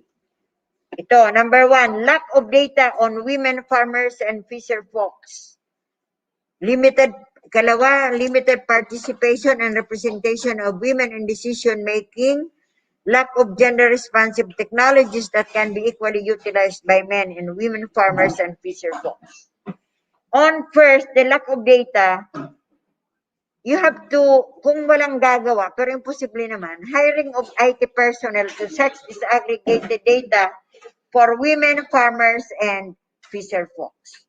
Siguro, basically, this is the duty of the agricultural extension workers. We are supposed to have a sex disaggregated data in our respective municipalities. Madali lang po itong gawin kasi dapat baga may master list tayo ng mga farmers natin or ng mga cooperators in all our projects. We have the rice farmers, the corn farmers, or generally, data of farmers. Kasi hindi pwede talaga na wala kang data. Because hindi mo mai-implement, hindi mo maaayos ang pagbibigay ng mga at least pag-distribute na lang ng iyong mga facilities, pag-distribute ng mga seeds, kung wala kang data for farmers and fisher folks. And you can have it, kasi sabi, hiring of IT. Siguro, before hiring of IT, dapat magkaroon na muna ng survey or enumeration of all farmers or fisher folks in the barangay. Ano po? Madali naman itong gawin eh. If we are doing our work to the best sa ating ginagawa, kaya alam ko anytime meron tayo dito. Nung kami sa Bula, pinagawa ko ito sa lahat na mga ATs ko, agricultural technologists. I require them to have a sex disaggregated data. I-classify either it is farmer, it is a male or a female, in the reasons bakit babae ang So alam mo may data ka kung maaano mo kung ilan ang babae, ilan ang lalaki. Then, pati yung level ng education makukuha mo na rin doon. Ano po? Hindi naman ito masyadong mahirap if we are doing our work right and religiously. Ito po, lack of gender responsive technologies. So we can have provision of gender responsive technologies. May I give you an example? Kasi siguro di na ko lalayo. Ano po? Kasi I have been with the municipality of Bula. Kasi it has something to do with the gender responsive technologies. Bula we were able to have a project on common service facility for bamboo, engineered bamboo. Karamihan ng mga nagawa namin ng mga workers namin on bamboo ay mga babae. Alam natin na may mga tools na hindi angkop sa kababaihan. Because it is integrated and coordinative project with the DTI, DOST, the DA, the BIFAR, nagkaroon tayo ng mga tools and technologies na gender responsive. A very good example is yung bamboo pole cutter. Dati ang mga pangputol natin ng bamboo ay yung mga mga crude method na minsan maglalagari ka. Ang ginawa po ng DOST and DTI, ang nagpagawa po sila ng bamboo cutter, full cutter na ano na po, pwedeng gawin ng babae. So, pinag-device po ang ginawa ay women-friendly. So, madali po, that providing gender-responsive technologies. Yung sa DOST naman, yung mga kin dryer, instead na pataas ang pagbubukas ng kin dryer, ang ginawa ay yung parang refrigerator type. So, mas madali. Ano po? Nai-innovate po, may mga innovation on tools and facilities to make it gender responsive, or we term this as women friendly. So dapat po na-identify natin yan. Ano ba, ilan ba ang mga babae na na-involve sa ano? Because we concentrated first on the women entrepreneurs. Ang isa ding example ng ano sa PhilRise, like last month, we had also our God training on PhilRise. May mga innovations sila doon sa dinidistribute nilang mga tractors. Medyo maliit na ang size, saka inaano na po. Pwedeng ang mga drive na ng mga kababaihan. So, iyan po ang mga technologies na example of gender responsive technologies and facilities. We cannot do or we cannot have it kasi sa pag-planning pa lang po, dapat talaga may such disaggregated data na tayo. Ilan ang workers or ilan ang entrepreneurs in terms of halimbawa mga entrepreneurs ang ginagawa o ang ginagawa nating programa. So we can solve the problem through coordination kasi yung technologies ay pwedeng nasa agriculture or nasa sa iba-ibang agency, then there comes the DTI and the DOST na nag-support sa programa. Alam natin, may mga consultations, kaya mas madali po. And we can have a gender-responsive technologies. Awa ng Diyos yung mga yung programang yan, ang mga, nag-umpisa po yan through the Great Women or the Metro Naga Development Council. Maraming mga munisipyo, parehas po ng Sagaing. We have the crab paste, supported po yan kang BIFAR, kang DA, DOST, and DTI. Kami sa Bula, we have the Bamboo Common Service Facility. Hanggang ngayon po, continue ang activity. So, hindi natin na iitsapwera ang kababaihan. Because kaya na nila yung mga technologies na na-introduce because the tools created or made are gender responsive. Napahaba tayo dito kasi aram ko kailangan po talaga ito. Huwag na nating ang sa health and nutrition kasi they are more of responsibility of other agencies. Pero client focused po ito. Ano po? Ito po naman sa education. Underperformance of boys in key education indicators. Mark gender segregation in higher, gender biases and stereotypes embedded in curricula and instructional materials. Ito po ang sinasabi ko na dapat po ang ay i-revise or the development of a gender sensitive curriculum and gender fair instructional materials. Kasi ngayon tingnan natin, if we are aware, tingnan nyo sa mga mass media, andyan yung mga problema on the stereotypes, mga learning modules. Ayoko nang mag-isa-isa. Then the vulnerability of women and girls to sexual harassment, vulnerability of female students and faculty members to expulsion during cases of pregnancy outside of marriage. Ito po nangyayari lalo kung hindi pa nila alam, yung hindi pa masyadong nalalaman or they are not aware of the Magna Carta of Women. Kasi doon baga napag-aralan natin kahapon na hindi na pwedeng i-expel ang estudyante na nagbuntis at the course of their study outside marriage. Ano po? So, those are some things na dapat talaga matingnan. And for housing, we have also some provisions, issues. Anyway, bibigyan namin ito sa inyo.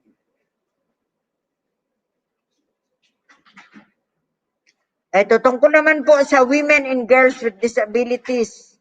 Lack of justice to justice among women and girls with disabilities. WGWD.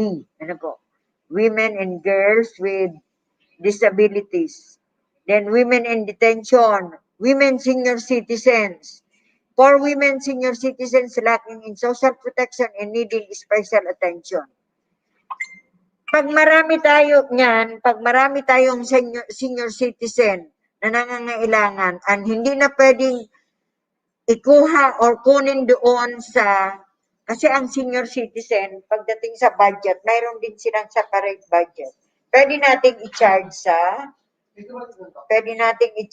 God Fund provided na may data ka po. Ilang senior citizen, nakababaihan at kalalakihan ang nangangailangan. It must always be supported with data. Tungkol naman sa LGBT people, discrimination of LGBT is based on their sexual orientation and gender identity and expression. Dapat po, walang iiba, dapat lahat, all your clients, all your constituents should be given equal treatment. We have to provide respect to all our constituents and clients.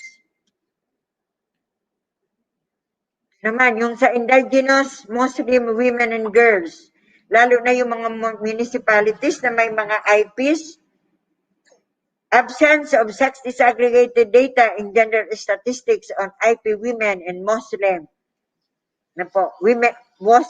women and girls. Prevalence of cultural practices that may hinder women and girls from accessing their rights and achieving full human potential.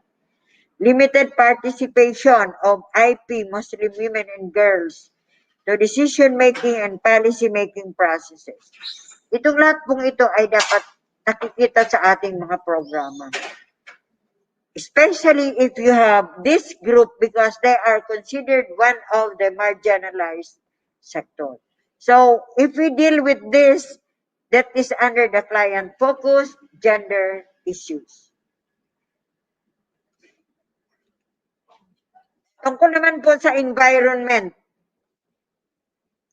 Environment, biodiversity, climate change, and disaster risk reduction. Halimbawa, laman nyo na there is limited awareness of the roles in environmental management and climate change adaptation strategies. We have to develop gender-responsive IEC materials for community-based orientation. Can be charged po yan sa God Fund. And this all concerns with our client.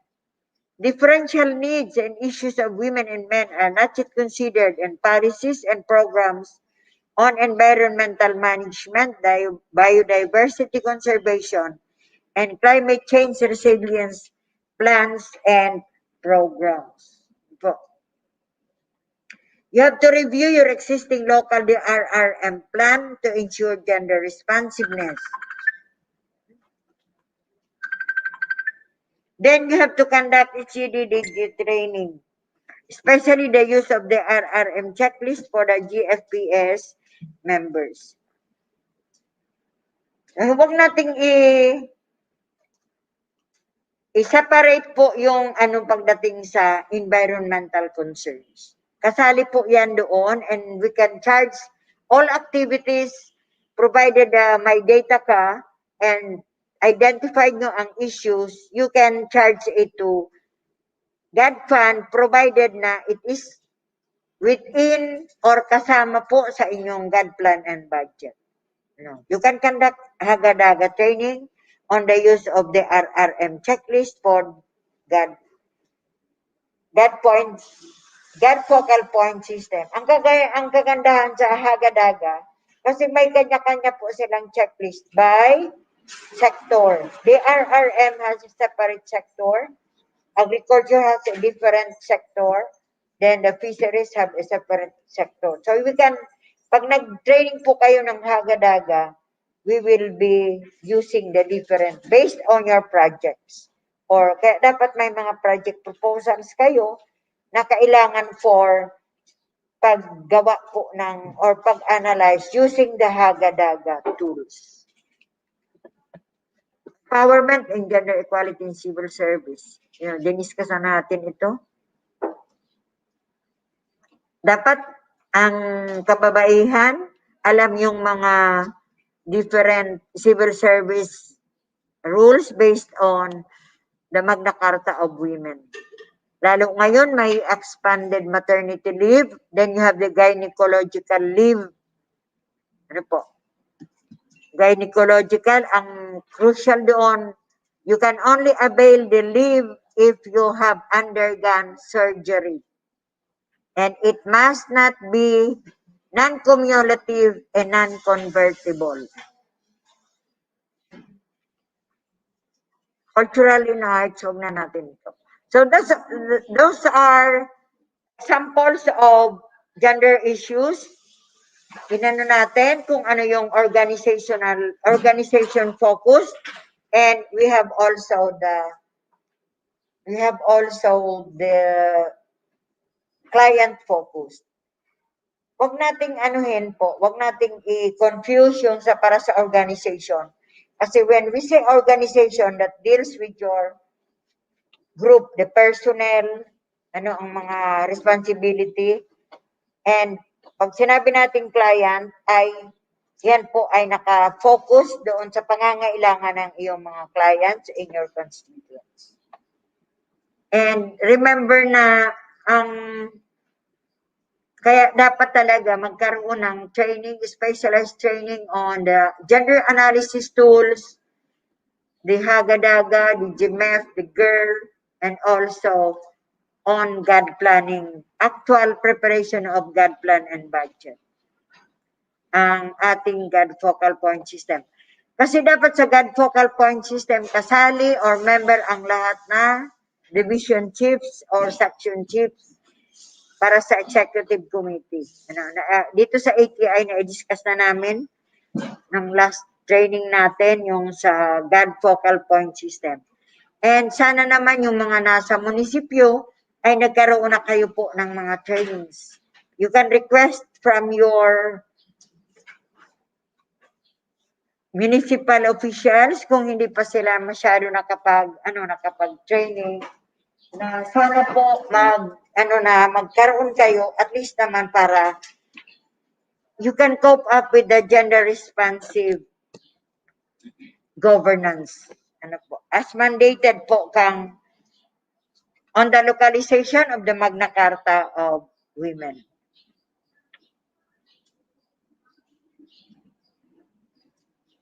I think we have still time. So please, if you have questions or verification, anything about God, sa training, sa ask naman,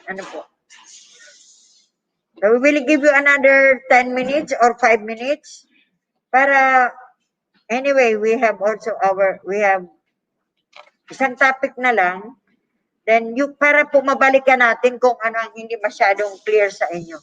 Kasi sabi ko nga, pag second and third day na very technical, lalo hindi tayo face-to-face, may mga factors na nakaka-apekto sa ating learning. So, please, huwag po kayong mahiya magtanong. We'll give you another time to write your questions on the chat box, or you can have our face-to-face questioning. Hindi, paki-check mo daw po dito. Wala kasing natanong eh. Sige, problema ka rin. Any questions po from Opag Sir Sabon? Any questions po? So kung may questions po kayo, ilagay niyo lang po sa ating comment section and babasahin ko po yung isa-isa. Ano? So, since wala pa po yung questions na dumarating, i-shout out ko lang po yung ating mga online FB viewers na nakatutok sa ating online discussion. Let's start with, shout out po kay Ma'am Liz Escobar. Hello po, ma'am. Hi, Ma'am Liz. I-visit niyo po yung kanilang farm sa Malatonga Kamsur, yung Mike Mix Integrated Farm.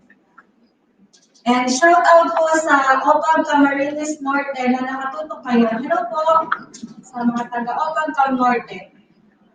And sa Mau Mercedes po, si Miss Joanna Lisa Sanchez po ay nanonood. Hello po, ma'am. Shout out po kay Miss Raquel Rizal Plasio. Hello po, welcome po sa ating training from LG Mercedes. Hello po. And shout out po kay Miss Rhea Levantino Villafranca from Vinson's, sa Cam Norte, watching from Vinson's, Camarines Norte. Hello po, Ma'am Rhea. Yan. So, may mga questions pa po kayo?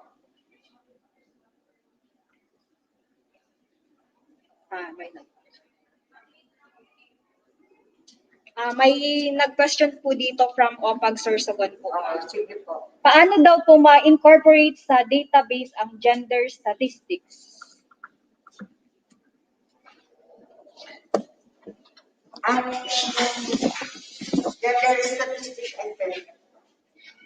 gender statistics ko ay automatically pag magano yan, may mga guide baga na dapat sex disaggregated siya. So yung data nyo is sex disaggregate, may age disaggregation. Pwede yung makuha na yung yung pareho nung pag-identify po ng mga data. Categorize na by age, by sex, by education level, or by income.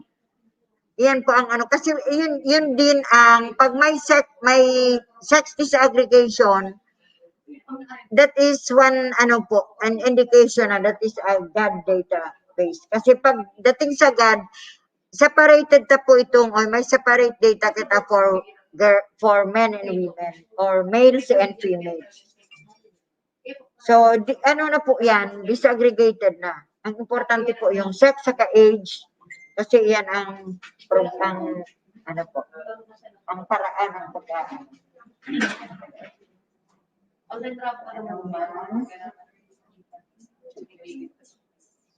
Gender statistics, ma'am. Yun yung sex ay unang dapat na i-segregate. Sex disaggregation. Kasi ang karamihan na data, you have only ngayon number of population, number of household, number of walang segregation of sex. Ang importante po, makita natin ang sex disaggregation ng ating data. So, ayun po, na-address po ba yung inyong question from Opag Sorsogon? So, any more questions po? Any more questions po? Meron pa po. So, before po tayo mag-proceed sa ating next topic, i-shout out po ang ating viewer po na si Miss Robin Talento from Camarines Norte. Happy watching po. Proceed na po tayo sa topic. Okay, so clarification lang po sa ating online FB viewers na nakakompleto po ng ating training ay bibigyan po namin kayo ng certificates at monitor po namin kung sino po yung nakakompleto at ipapadala na lang po namin sa inyong respective LGUs.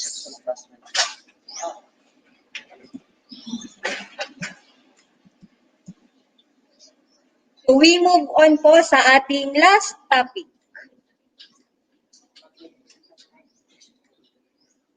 Ay, may questions. Isa pa po, bigyan natin.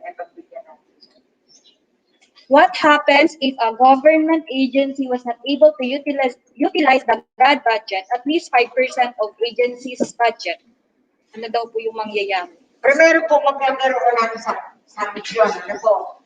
And also, may bago po ang bagong memorandum circular ngayon. Pag hindi ka nag-submit ka ng 5%, hindi narating yung nag-submit ka ng God plan and budget, hindi mo na rating sa 5%, iyan po ay hindi na i-review ng PCW. And ibig sabihin, hindi ka pwedeng mag-charge sa God plan. Ano po? Yan ang bagong ngayon, patakaran. So dapat po at least mag-abot ng 5% or it may be more than. Pag hindi daw umabot ng 5%, hindi na yan i-review ng PCW and hindi ka pwedeng mag-charge sa God fund. Other sanctions, bahala po yan ang DBM and PCW or kung pagdating po sa LGU ay depende yan sa DILG kasi depende po sa mandato. May mga penalties and sanctions. Imposible naman pong hindi natin marating ang 5% kasi kung titingnan natin itong ating so the best magkaroon po tayo ng assessment. Ano po, yung tinatawag nating GIRL, lalo po doon sa GIRL. Kung LGU ba yan? Kung LGU po, kung local government unit, pag sinabi nating LGU from province, we have the municipio, we have the barangay, lalo na pag iyan, natin yan. Ang magre-review niyan ay ang DILG. Ano po? So, dapat po, ma-identify. Imposible kasi sa barangay, marami po ang activities na dapat tingnan natin. Yung pag-educate lang po on the capacity development. Pag-capacitate ng mga, mga barangay officials, pag-capacitate ng mga lahat na constituents. Tingnan natin, may data, may success sa aggregated data. So, ang the best po kaya, i-advise natin yung mga munisipyo natin, kung halimbawa, na ba sila, na at least nakapag-training na sila. Alam ko, ang DILG ay very aggressive on conducting training for LGUs. Kasi maraming pananagutan sila pag hindi nila hindi sila sumunod sa Republic Act 9710. Kasi doon ang mga issue. Sa training lang po, abot nyo na ang 5%. Kasi, madali naman yan mag-compute ilan ang 5% mo. Dapat, ang unang dyan ay mag-create magkaroon ng God focal point system, may barangay level. So, tayong mga nakapag-training na, you can help your barangay officials or yung kapwa nyo. Kahit po wala tayong formal training or pwede nating tanungin ang ating kasi lahat naman tayo taga-barangay. Lahat naman tayo taga-barangay. Pwede nating ang ating mga barangay officials kung tayo ba ay kumusta po ba ang GAD application or implementation sa ating barangay. Tulungan natin sila. Then you can request your DILG officers or you can contact ATI para matulungan kayo kung paano. Or directly to our group. Pwede kong i-provide ang aking contact number para naman po kamo. Ang DILG officers ay alam po yan kung paano. Lahat naman yatang munisipyo may MLGOO. So, you can ask the assistance and magina po tayong God advocates para tulungan natin ang ating barangay, ang ating mga clients. Ma'am? Okay po ba? So, any more questions po? Na-address lang po yung question ng Opang Sorsogon. So, say thumbs up. Ay, hindi pala yung masisay. Thumbs up na lang po ang answer. Hindi at ako.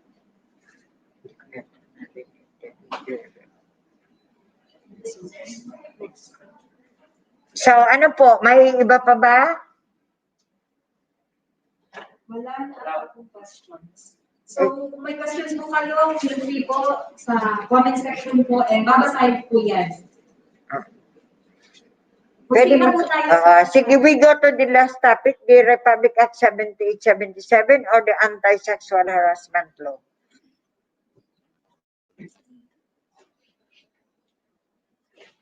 RA 7877 is an act declaring sexual harassment unlawful in the employment, education, or training environment and for other purposes.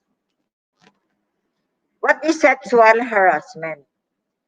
Under the law, work, education, or training-related sexual harassment is committed by an employer, an employee, a manager, supervisor, agent of the employer, teacher, instructor, professor, coach, trainer, or any other person who having authority, influence, or moral ascendancy over another in a work or training or education environment demands, requests, or otherwise requires any sexual favor from other regardless of whether the demand, request, or requirement for submission is accepted by the object of said act. So this is the definition of sexual harassment. How is sexual harassment committed? Sexual harassment happens when the sexual person is made as a condition in the hiring or in the employment, re-employment, or continued employment of said individual, or in granting said individual favorable compensation, terms, conditions, promotions, or privileges, or the refusal to grant the sexual favors results in limiting, segregating, or classifying the employee, which in any way would discriminate, deprive, or diminish employment opportunities, or otherwise adversely affect said employee. Above acts would impair the employee's rights or privileges under existing labor laws, or the above acts would result in an intimidating, hostile, or offensive environment for the employee.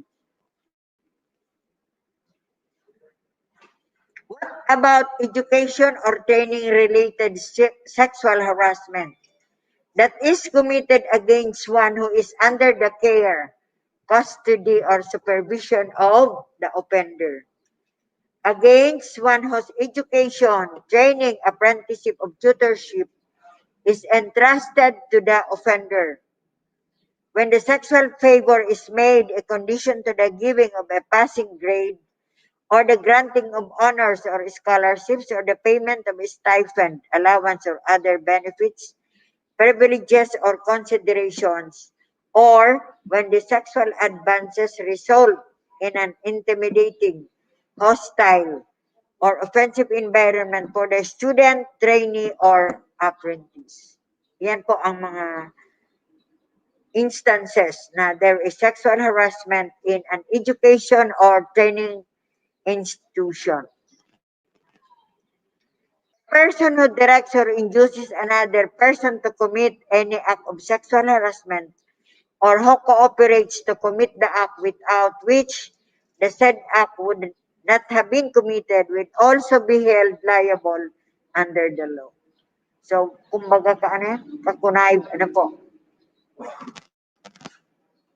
What is the duty of the employer or head of office in a work or education training environment? The employer or head of office is required by the law to prevent the occurrence of sexual harassment acts. If in case acts of sexual harassment were committed, the employer or head of office should A. Disseminate appropriate rules and regulations which are consulted from and jointly approved by the employees or students or trainees through their duly designated representatives. The said rules prescribe the procedure for the investigation of sexual harassment cases and the administrative sanctions applied for such. Administrative sanctions shall not bar prosecution in the proper courts for unlawful acts of sexual harassment. The said rules and regulations should include guidelines on proper decorum in the workplace or any training institution. So, next, dapat na po may create a committee on decorum and investigation of cases on sexual harassment. Yan po itong sinasabi natin. You must have established CODI or Committee on Decorum and Investigation. CODI. This is a function. Ang function niya po ang siya mag-handle kang sexual harassment in the office. The committee shall conduct meetings or as the case may be with officers and employees, teachers, professors, coaches, and students or trainees to increase understanding and prevent incidents of sexual harassment. It shall also conduct the investigation of alleged cases constituting sexual harassment. In the case of a work-related environment, the committee shall be composed of at least one representative each from the management, the union, kung may union po, if any, the employees from the supervisory rank, and from the rank and file employees. So, ini po ang composition kang CODI. Ano po? Representative, it must have a representative from each of the management, the employees from the supervisory rank, and from the rank and file. In the case of the employer or head of office, educational or training institution shall disseminate or post a copy of 7877 to inform all concerned individuals. What if the employer, or head of office did not undertake any action despite her knowledge of sexual harassment act? Halimbawa, ito, alam na ng employee na nagkaroon ng sexual harassment act, pero wala siyang action, ito po ang magiging niyang sanction or penalty. The employer or head of an office, educational or training institution will be held liable for the damages arising from acts of sexual harassment if they are informed by the offended party of the occurrence of such acts, yet no action has been undertaken. So, hindi lang para yung perpetrator ang may punishment, but also the head of an office na alam na ang case pero wala siyang ginawa. Ano po? No action has been undertaken. Non-offended parties taking independent action. An offended party may take independent action for damages incurred in the act of sexual harassment. They may also avail of relief. So, pwede pala siyang sariling action. What are the sanctions imposed on offenders? Any person who violates the provisions of the law shall be penalized by imprisonment of not less than 1 month nor more than 6 months, or a fine of not less than 10,000 pesos, not more than 20,000 pesos, or both. Such fine and imprisonment at the discretion of the court. Any action arising from the violence of the provisions of this act shall prescribe in 3 years. So, 3 years lang po pala ang prescription nito. So, and these are the sanctions. Ano po? 1 month, no, not more than 6 months, and a fine of not less than 10,000 but not more than 20,000, or both, an imprisonment. Depende po sa decision o discretion ng court. So, ito po ang short ng sexual harassment. Kasi nangyayari po talaga ito sa office. Ano po, nangyayari ito sa opisina. But with this, nagkaroon po ng, last year, nagkaroon tayo ng itong Safe Spaces Act. Yung mga Safe Spaces Act, yung mga ano sa mga catcalling, mga anti-sexual harassment, yan yung it is another ano, pero kung hindi ko nadala yung ano yun, yung so ito ang short ano ng anti-sexual harassment. Ibig sabihin, ito kasi ay nangyayari sa opisina and between may titingnan ako. May between ano po 'yon, may i-add ko po itong yung mga yung description ng ano, may hahanapin ako na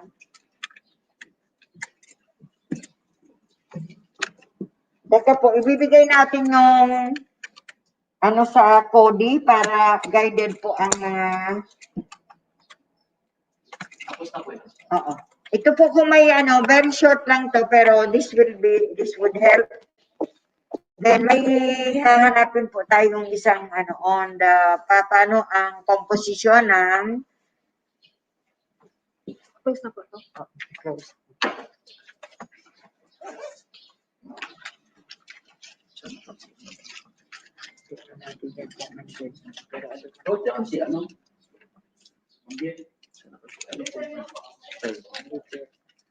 Excuse me for a while kasi titingnan natin yung EMB. May mga questions po kayo regarding sa sexual harassment. Kung may mga concern po kayo or may gusto po kayong i-share, pwede nyo pong i-comment sa ating comment section. And Dito sinalo natin dito. May mga hindi po kayo naintindihan or Yan po yung flash drive. something po. Well, ito ba Pwede yung nyo lahat po flash drive? i-comment Yan na. sa ating comment section. Matagal ko na kasi itong naano eh. For a while at may titingnan tayong isang ano on the Cody kasi hindi ko pala na-include doon yung hindi, yung ano din.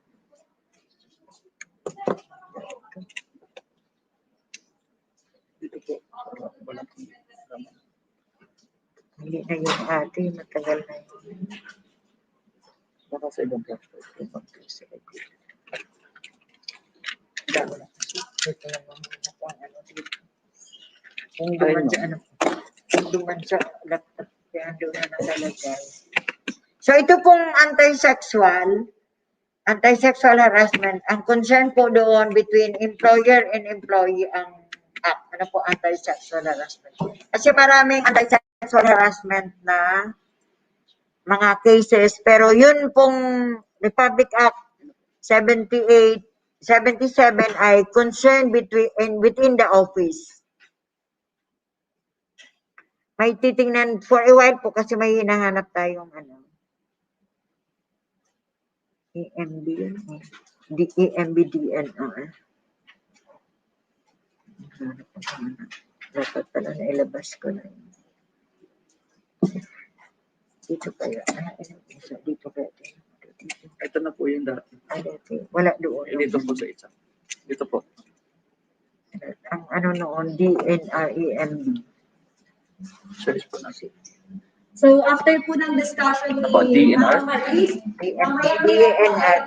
virtual graduation. So, ating mga online participants, especially sa ating on-site participants sa Sorsogon, abang-abang na lang po tayo and stay tuned.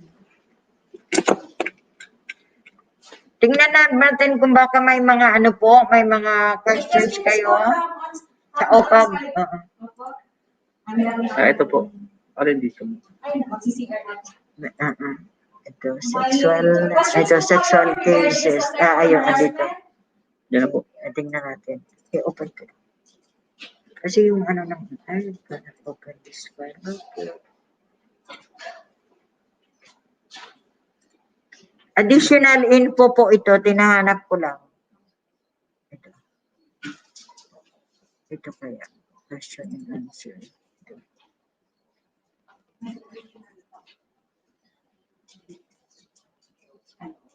Yan ma'am?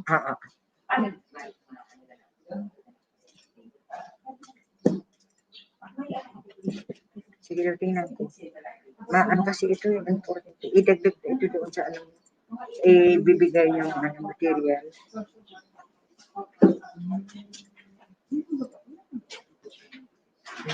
Kung andyan ito. Ayan o. Ito na lang po. Oo. Ito ko na lang. Hindi man yan.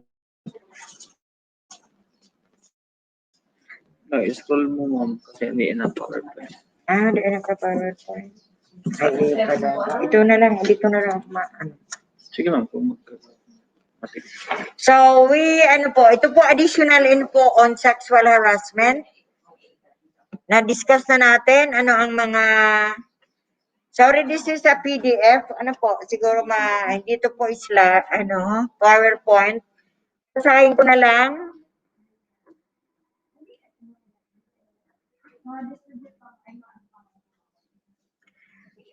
Balikan natin.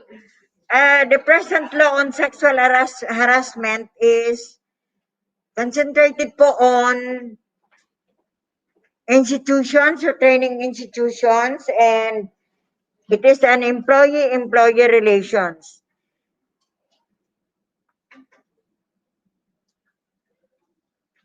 What is Civil Service Commission Resolution number 090940? It is known as the Administrative Disciplinary Rules on Sexual Harassment Cases.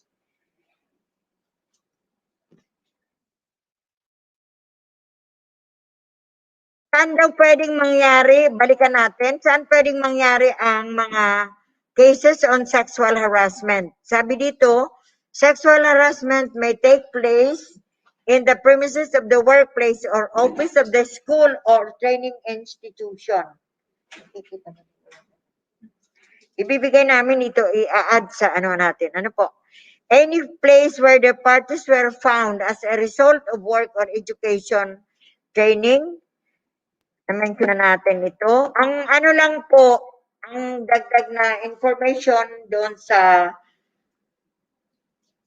PowerPoint is that pwede din pong mangyari while on official business outside the office or school or training institution or training during work or school or training related travel. At official conferences, fora, symposia, or training sessions, or by telephone, cellular phone, fax machine, or electronic mail. So pati sa email, pwede may mangyari or magkaroon ng sexual harassment.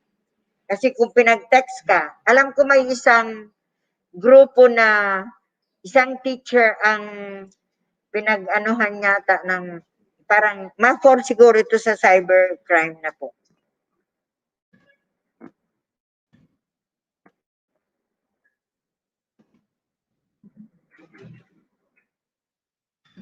Pwede ka na to.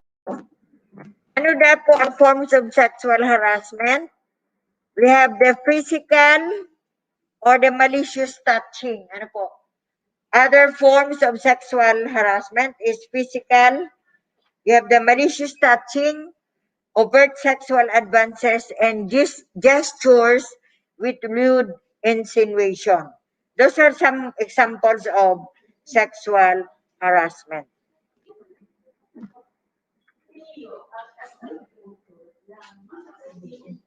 What are the functions of the Committee on Decorum and Investigation in the Sexual Harassment Cases? Lalo po ito ay inaano natin doon sa mga agencies or offices na wala pa po ng CODI. Ano po? The CODI shall receive complaints of sexual harassment, investigate sexual harassment complaints in accordance with the prescribed procedure, submit a report of its findings with the corresponding recommendation to the disciplining authority for decision, and lead in the conduct of discussions about sexual harassment within the agency or institution to increase understanding and prevent incidents of sexual harassment. Ano po ang composition Ini po, ulitin natin para mas malinaw. What is the composition of the CODI and a work-related environment? We have, one is the management, the accredited union, if any, a representative from first-level employees, and a representative from the second-level employees. Iyan po ang ano ng CODI. However, for an educational or training institution, administrator, professors or coaches, and the students or trainees. Yan po ang mga representatives, or comprising the CODI. The term of office of the members of the CODI shall not be more than 2 years. Yan po. At the pre-filing stage, what assistance can the agency provide to an alleged victim of sexual harassment? Number 1 is you have to do counseling, referral to an agency offering professional help and advice or options available before the filing of the complaint. What are the standard procedural requirements? Anytime after the case has been na nangyari na po, anytime you can complain for sexual harassment and it can be filed. With whom can file a complaint for sexual harassment be filed? With the disciplining authority of the office or agency or with the CODI or the committee itself. Upon receipt of the complaint, the disciplining authority of the office shall transmit the same to the CODI if there is any. In the absence of the CODI, the head of agency shall cause the creation. So it is a must. Dawa mayong nangyayari, there must be CODI in an agency. The head of the agency shall cause the creation by CODI in accordance with the law and rules and transmit the complaint to the committee. What are the requirements for a complaint? You have to give the different information. Full name and address of the complainant, full name, address, and position of the respondent or the perpetrators, a brief statement of the relevant facts, residence, and certification of non-forum shopping. Ini po, importante ini. In the absence of any of the aforementioned requirements, the complaint shall be dismissed without prejudice to its refiling. So pag nag-file ka po, ini po ang dapat, ining 5 requirement ang ibigay mo. Because in the absence of any one of the aforementioned requirements, it is dismissed. Ano po? Any complaint sent through telegram, radiogram, email, similar means considered as filed? Yes.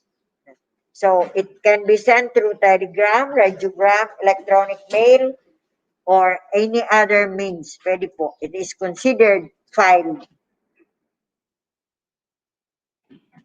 Shall the withdrawal of the complaint at any stage of the proceedings preclude the CODI from proceeding with the investigation? When there is obvious truth or merit to the allegations in the complaint, or where there is documentary or direct evidence that can prove the guilt of the person complained of the CODI, the complaint of the CODI can proceed with the investigation. So, ito po ang mga pwede. Ini po yung mga detalye. What will be the action? A complaint that should be acted within 3 days from the receipt of the notice. No. Furnishing a copy to the complainant. Otherwise, the counter affidavit comment shall be considered as not filed. So, may mga ano po ito? Dapat may preliminary investigation, may formal catch.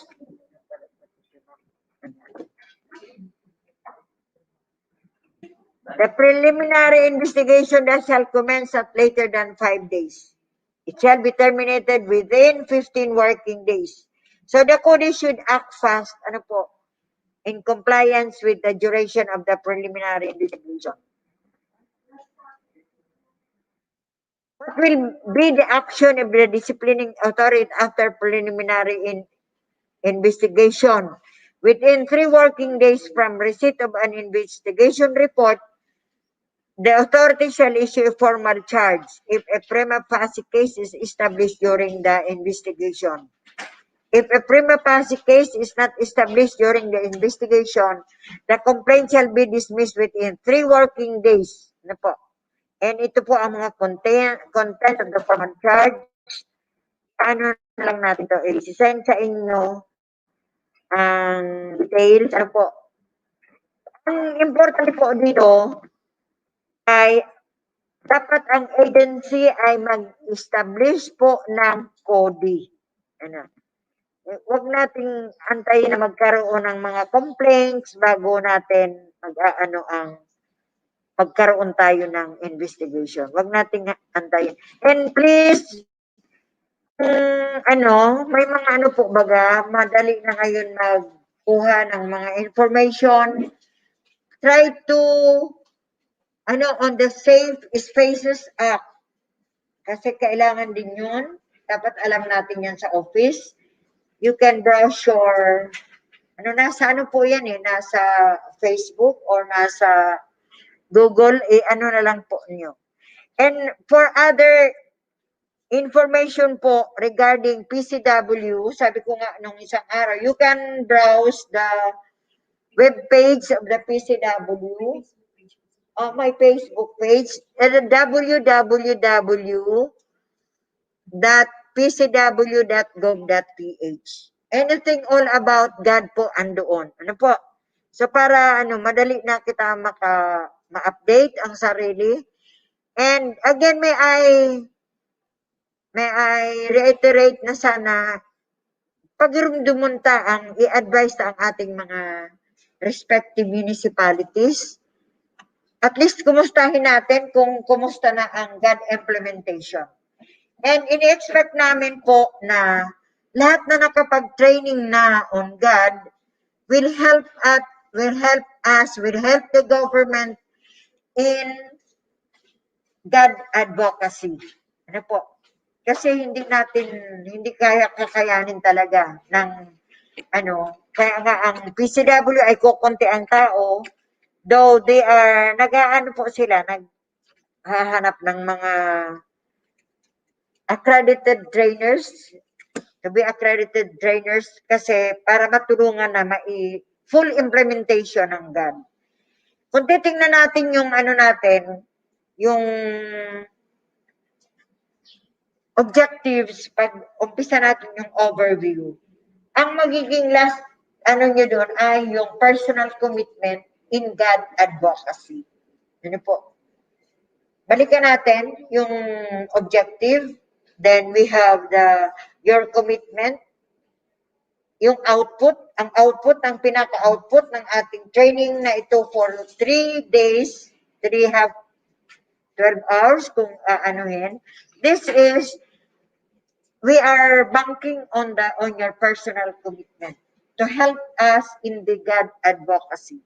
Kasi hindi talaga ito kakayanin, lalo na pag sa mga barangays, parang sila yung hindi nila masyadong iniintindi ang ibang government mandates. Kaya tayong nasa gobyerno, let us help in the implementation of the government mandates mandated by our government. Ano po? So, we promise na we will be giving you all the files of our coverage. Pati na po itong question and answer on sexual harassment.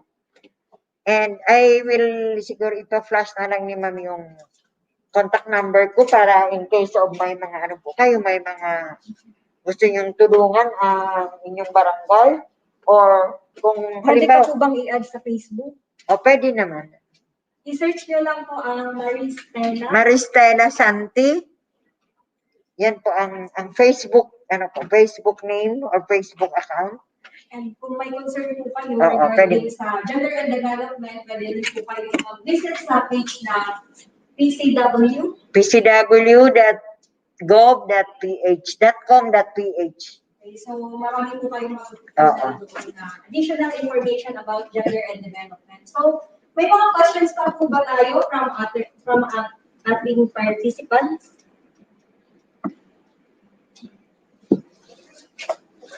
Alam ko ang province ng Sorsogon ay gender responsive na.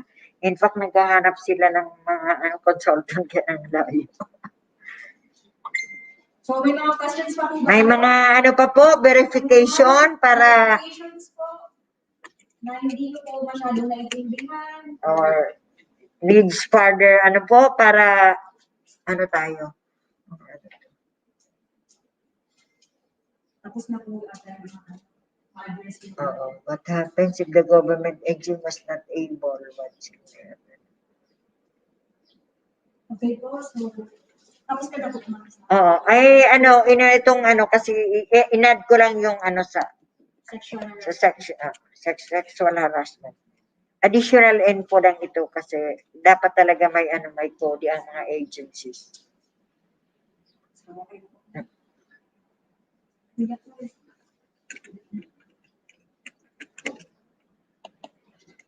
Okay, tanong yata sila. May iba pa pong katanungan? May questions pa po kayo? Mag-comment lang po kayo sa ating comment section and i-address po yun ni Ma'am Maris before po tayo mag-proceed sa ating graduation. Oh, may graduation kayo. Yes, may virtual graduation po tayo sa ating mga online participants. So, since there are no more questions po, pasalamatan ko po si Ma'am Maris sa pagbibigay ng inyong oras sa pagtalakay ng gender and development. So, ngayong araw po ay gaganapin natin ang ating virtual graduation o araw ng pagtatapos para po doon sa mga nakakumpleto ng ating requirements. Alam ko po na masyadong mabilis ang mga pangyayari, kaya dumako na po tayo sa ating graduation proper. Okay, so i-share ko lang po ang aking presentation. Share screen.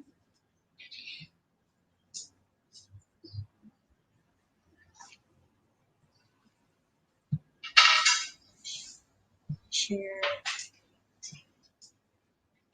Okay na, nag-flash na po.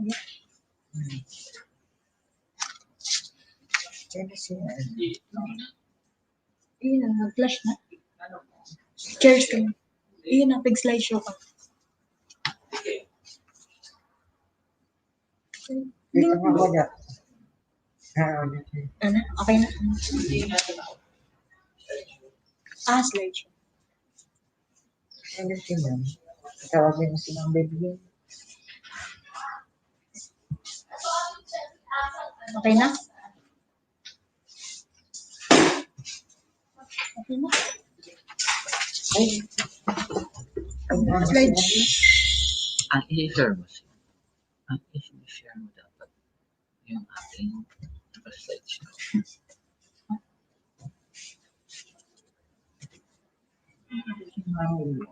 Hindi na nagalit pa tayo. Additional ano ko sa sayang. Ididagdag tabi itong ano, nakuha mo to. So itong ano. So, pwede mag-isend ko na lang sa inyo. So, before po tayo mag-proceed sa ating graduation proper, yung ating presentation po, yung discuss po ni Ma'am Maris ay isasend ko po sa inyong personal email. So, as long as meron po kayong participants information sheet po. And uulitin ko po doon sa ating online FB viewers na nakakompleto po ng ating training, ay bibigyan po namin kayo ng certificates. Imo-monitor po namin kung sino po yung nakakompleto at ipapadala na lang po sa inyong respective LGUs. So, may mga online participants po kaming pinadalhan ng expression of learnings and insights. At ito po ay si Miss Janilyn B. España ng 80 from San Lorenzo Ruiz, Camarines Norte. Okay, basahin ko na lang po yung kanyang expression of learnings and insights. Yan, meron po siyang, meron po siyang, babasahin ko na lang po. Okay. Gender and development. Napakagandang topic na aking natutunan sa loob ng 3 araw na online distance learning. Sa 3 araw na ito ay aking naunawaan kung ano nga ba ang goal ng gender and development. At ito ay gender equality at women empowerment. Ang kaibahan ng sex at gender, ang sex ay kasarian at ito ay constant kung ano tayo nang ipinanganak. Gender, changing through time, space, and culture. Ang kaibahan ng sex role at gender role, gayon din ang mga batas na may kinalaman sa gender-based issues. Ang gender and development ay dapat magsimula sa sarili, sa tahanan at sa komunidad. For her insights po, unang-una po, nagpapasalamat ako sa Panginoon sa pagkakataong ito. Tayo ay binigyan niya ng pagkakataon na magkaroon ng ganitong online distance learning on gender and development. Sa ETI Bicol at sa buong staff na walang sawang pagbibigay ng mga patraining sa kabila ng pandemya, ay mayroon tayong pag-aaral na katulad nito.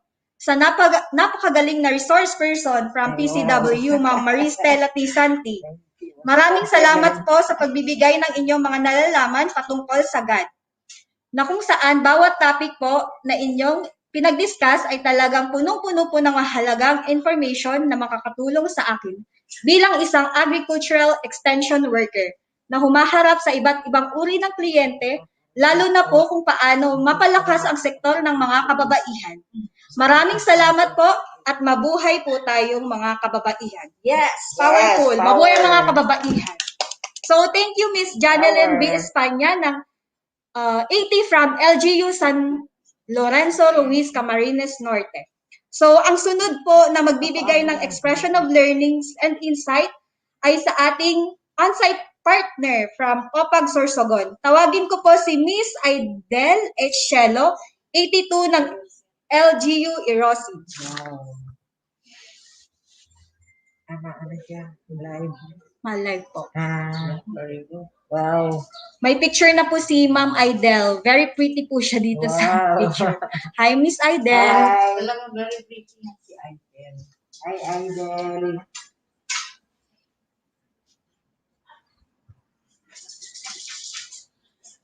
Ma'am Aidel. Ito na. Nag-walk. Okay. Isend mo ito sa kapatid. Ay, ito.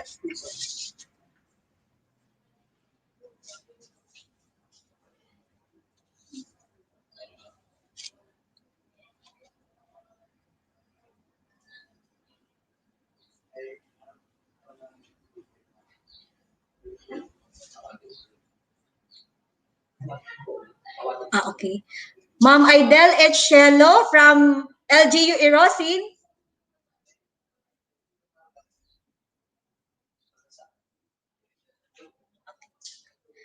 Tawagin ko po ulit si Miss Aidel H. Shelo, 82 ng LGU Irosin para po magbigay ng kanyang expression of learnings and insights.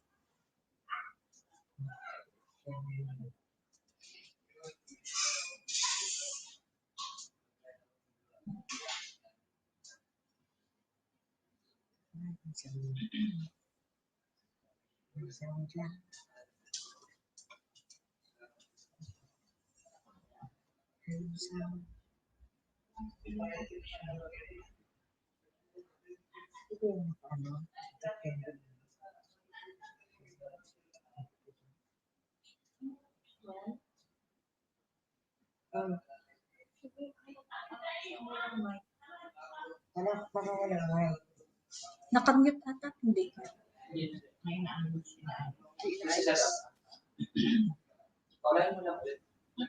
So, ayan, si Miss Aidel H. Shelo. Very pretty po siya sa kanyang picture na pinadala. Actually, ang nagbigay po ng picture na to si Ma'am Jennifer Marinda ng Sorsogon. Kinulit ko po siya, sabi ko, Ma'am, pwede po bang humingi ng picture ng mag-i-impression sa inyo? Kasi ipa-flash ko po sa ating. And set up pa po ata sila. Okay na po. Okay na po ba? Okay na po. Okay na. Ma'am, narinig Okay na po, ma'am. na po ba? Okay na po, ma'am. Okay na po. Hello,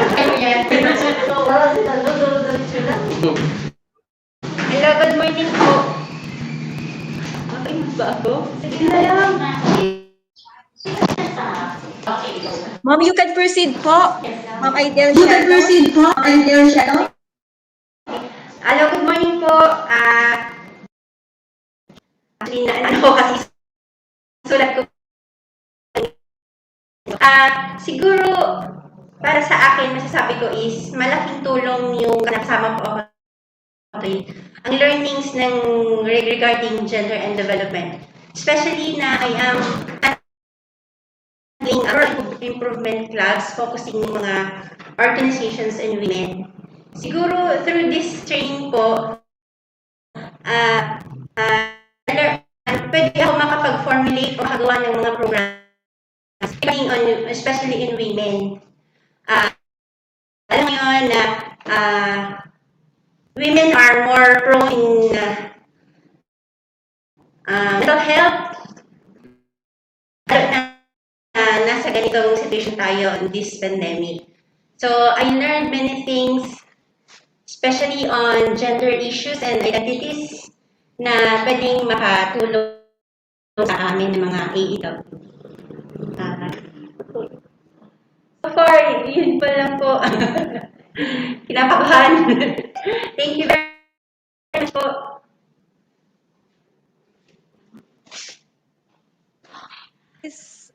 Aidel H. Shallow. Sa pagbibigay ng inyong expression of learning and insight.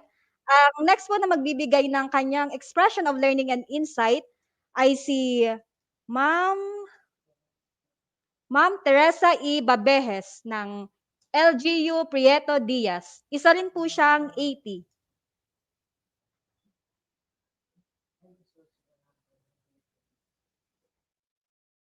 Ma'am Teresa E. Babejes. Yan na si Ma'am. Very good. And naka-anong kulay si Ma'am? Naka-color white?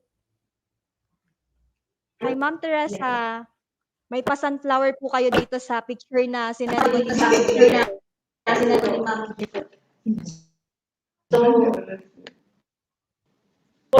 marami natutunan sa ating resource speaker, lalong-lalo na po dun sa mga basic concepts ng God na first time ko na ma-meet ang mga words. Lalong-lalo na yun na gender stereotypes, gender division of labor, gender perspective, at lahat po ng mga na-mention na concepts yun.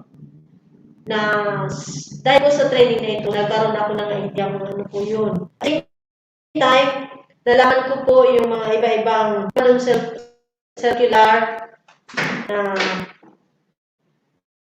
na related po na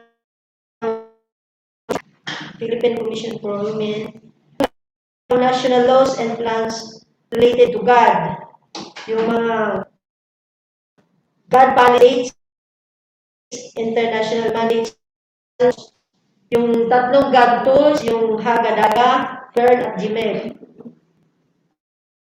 Tapos, na issues to come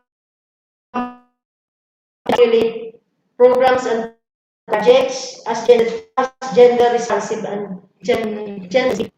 Nalaman ko rin po na mayroon palang na may batas na Public Act 77 na form po yung very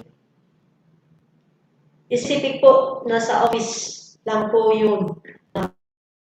Provisions of CEC resolutions at ang importance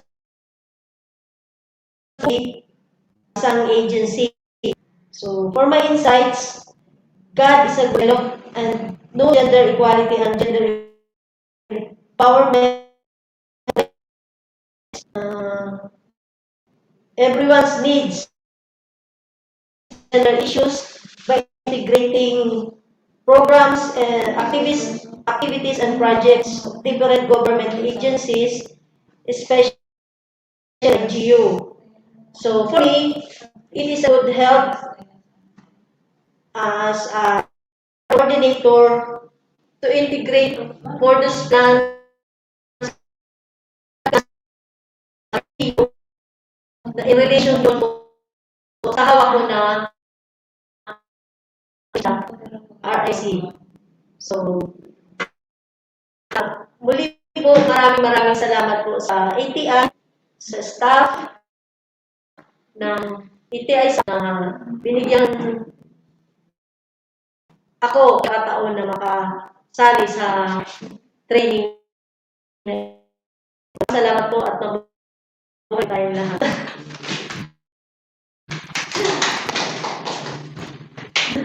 Parang, ano, So, thank you so much po, Ma'am Teresa, sa pagbibigay ng inyong expression of learnings and insight. Pati na rin po doon sa dalawa pang nagbigay ng expression of learnings and insights. Kami po ay nagagalak at na-appreciate nyo po ang pagsasanay na ito despite sa ating current situation ngayon and sa internet connectivity. So, at this point po, to give us the response message, tawagin ko po si Miss Melba S.M. Bonafe, Training Specialist 2 and Project Officer ng training na to. So, Ma'am Melbs. Magandang araw po sa ating mga naging participants. Salamat po. Ang unang-una po, kami po ay nagpapasalamat dahil kayo po ay tumutok na naman sa ating 3 araw na training. Ano po? So, natutuwa po kami dahil halatang halata ako na talagang tinutukan niyo po ang aming 3 araw na training kasi po sa inyong mga learning insights. Ayun, parang kayo, pwede na kayo talaga mag-lecture. Ano po, alam na alam niyo na po. Ano, so, yun lang po at yun ay, yung mga bagay na yun ay nakapagpapataba sa aming mga puso. Ano po, and salamat po sa pag-appreciate sa aming mga pagbibigay ng mga ganitong kasanayan. Ano po, rest assured po na hindi po kami magsasawang magbigay ng mga trainings kahit po tayo ay nasa pandemic pa rin at dumadami po ang ating mga COVID cases po, lalo-lalo na po dito sa Bicol and sa mga probinsya po, ano, parang nagpo-contest. So, hindi po yun magiging hadlang para sa amin sa ATI Bicol na magbigay po ng mga kasanayan. So, antayin po nyo ang aming Antayin niyo po ang aming mga pagsasanay po. Marami po pong darating.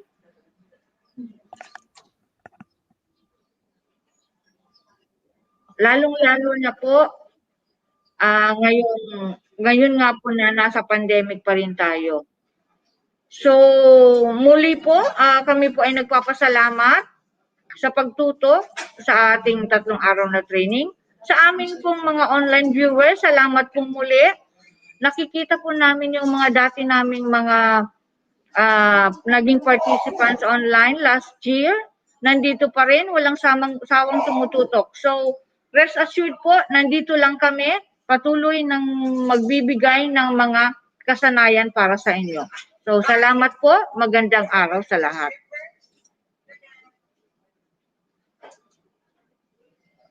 Thank you so much, Ma'am Mel, sa inyong response message. So, at this juncture, dumako na po tayo sa announcement of graduates and distribution of certificates. Awarding of certificates sa ating online graduates. So, let me read the citation first. Certificate of training is granted to name of participants for successfully completing the distance training on gender and development conducted on April 27 to 29, 2021 at ATI RTC 5, Diversion Road, San Agustin, Pili, Camarines Sur. Given this 29th day of April 2021, signed Elsa A. Parrot, Center Director.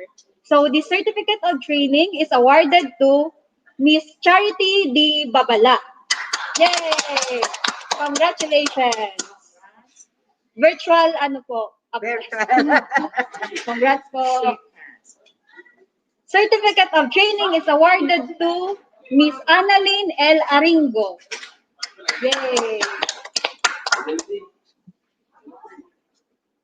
Certificate of Training is awarded to Simona D. Pulo. Nagkabulusan. Kumusta po? Same certificate is awarded to Jubilin B. Puna. Yay! Congrats po! Same certificate is awarded to Jennifer L. Marinda. Si Ma'am Jennifer, yung contact person ko po sa OPAG Sorsogon. And same certificate is awarded to Jesseline B. Barra. Yay! Congrats po! Same certificate is awarded to Josephine C. Estinor. Congratulations! Same certificate is awarded to Teresa E. Babijes. Yay! Congrats po! Same certificate is awarded to Raquel M. Plasio.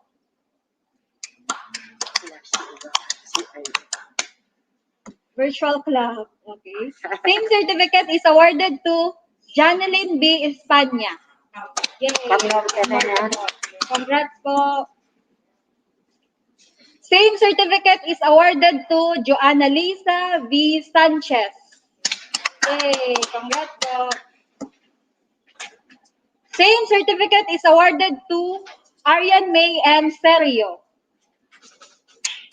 Congrats po! Same certificate is awarded to Maria Rossi L. Abay. Same certificate is awarded to Dormanuel R. Ibonia.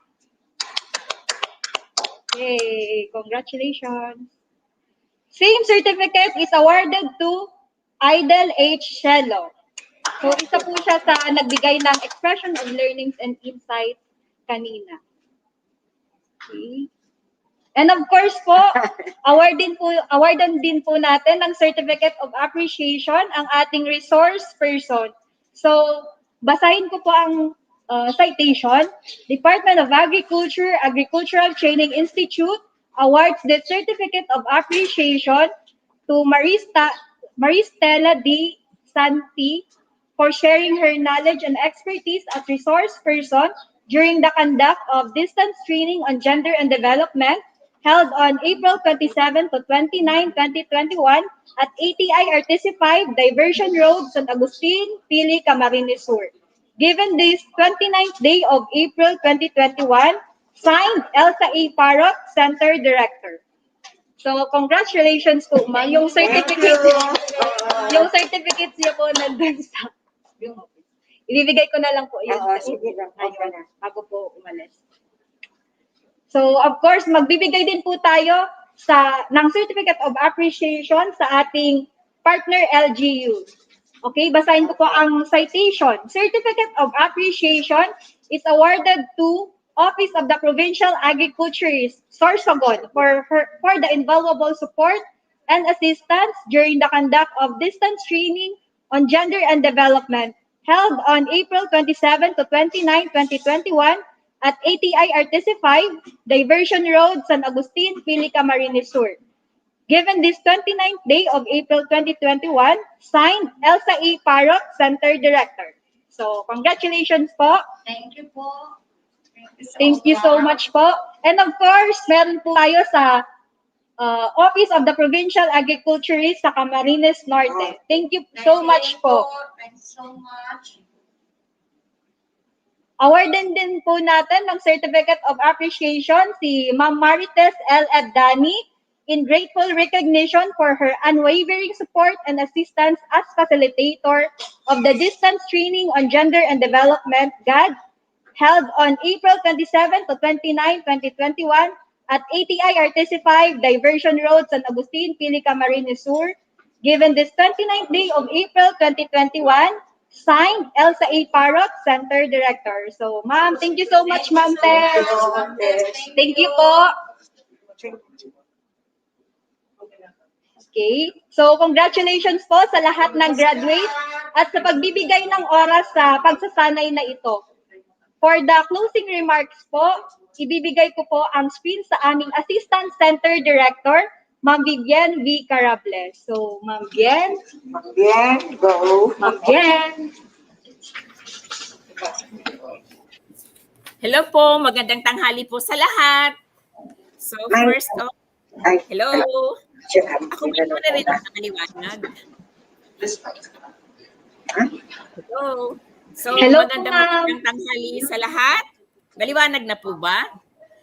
Yes so, po, on clear behalf po. ng Agricultural Training Institute, syempre po ng aming Center Director, ni Ma'am Elsa Parot.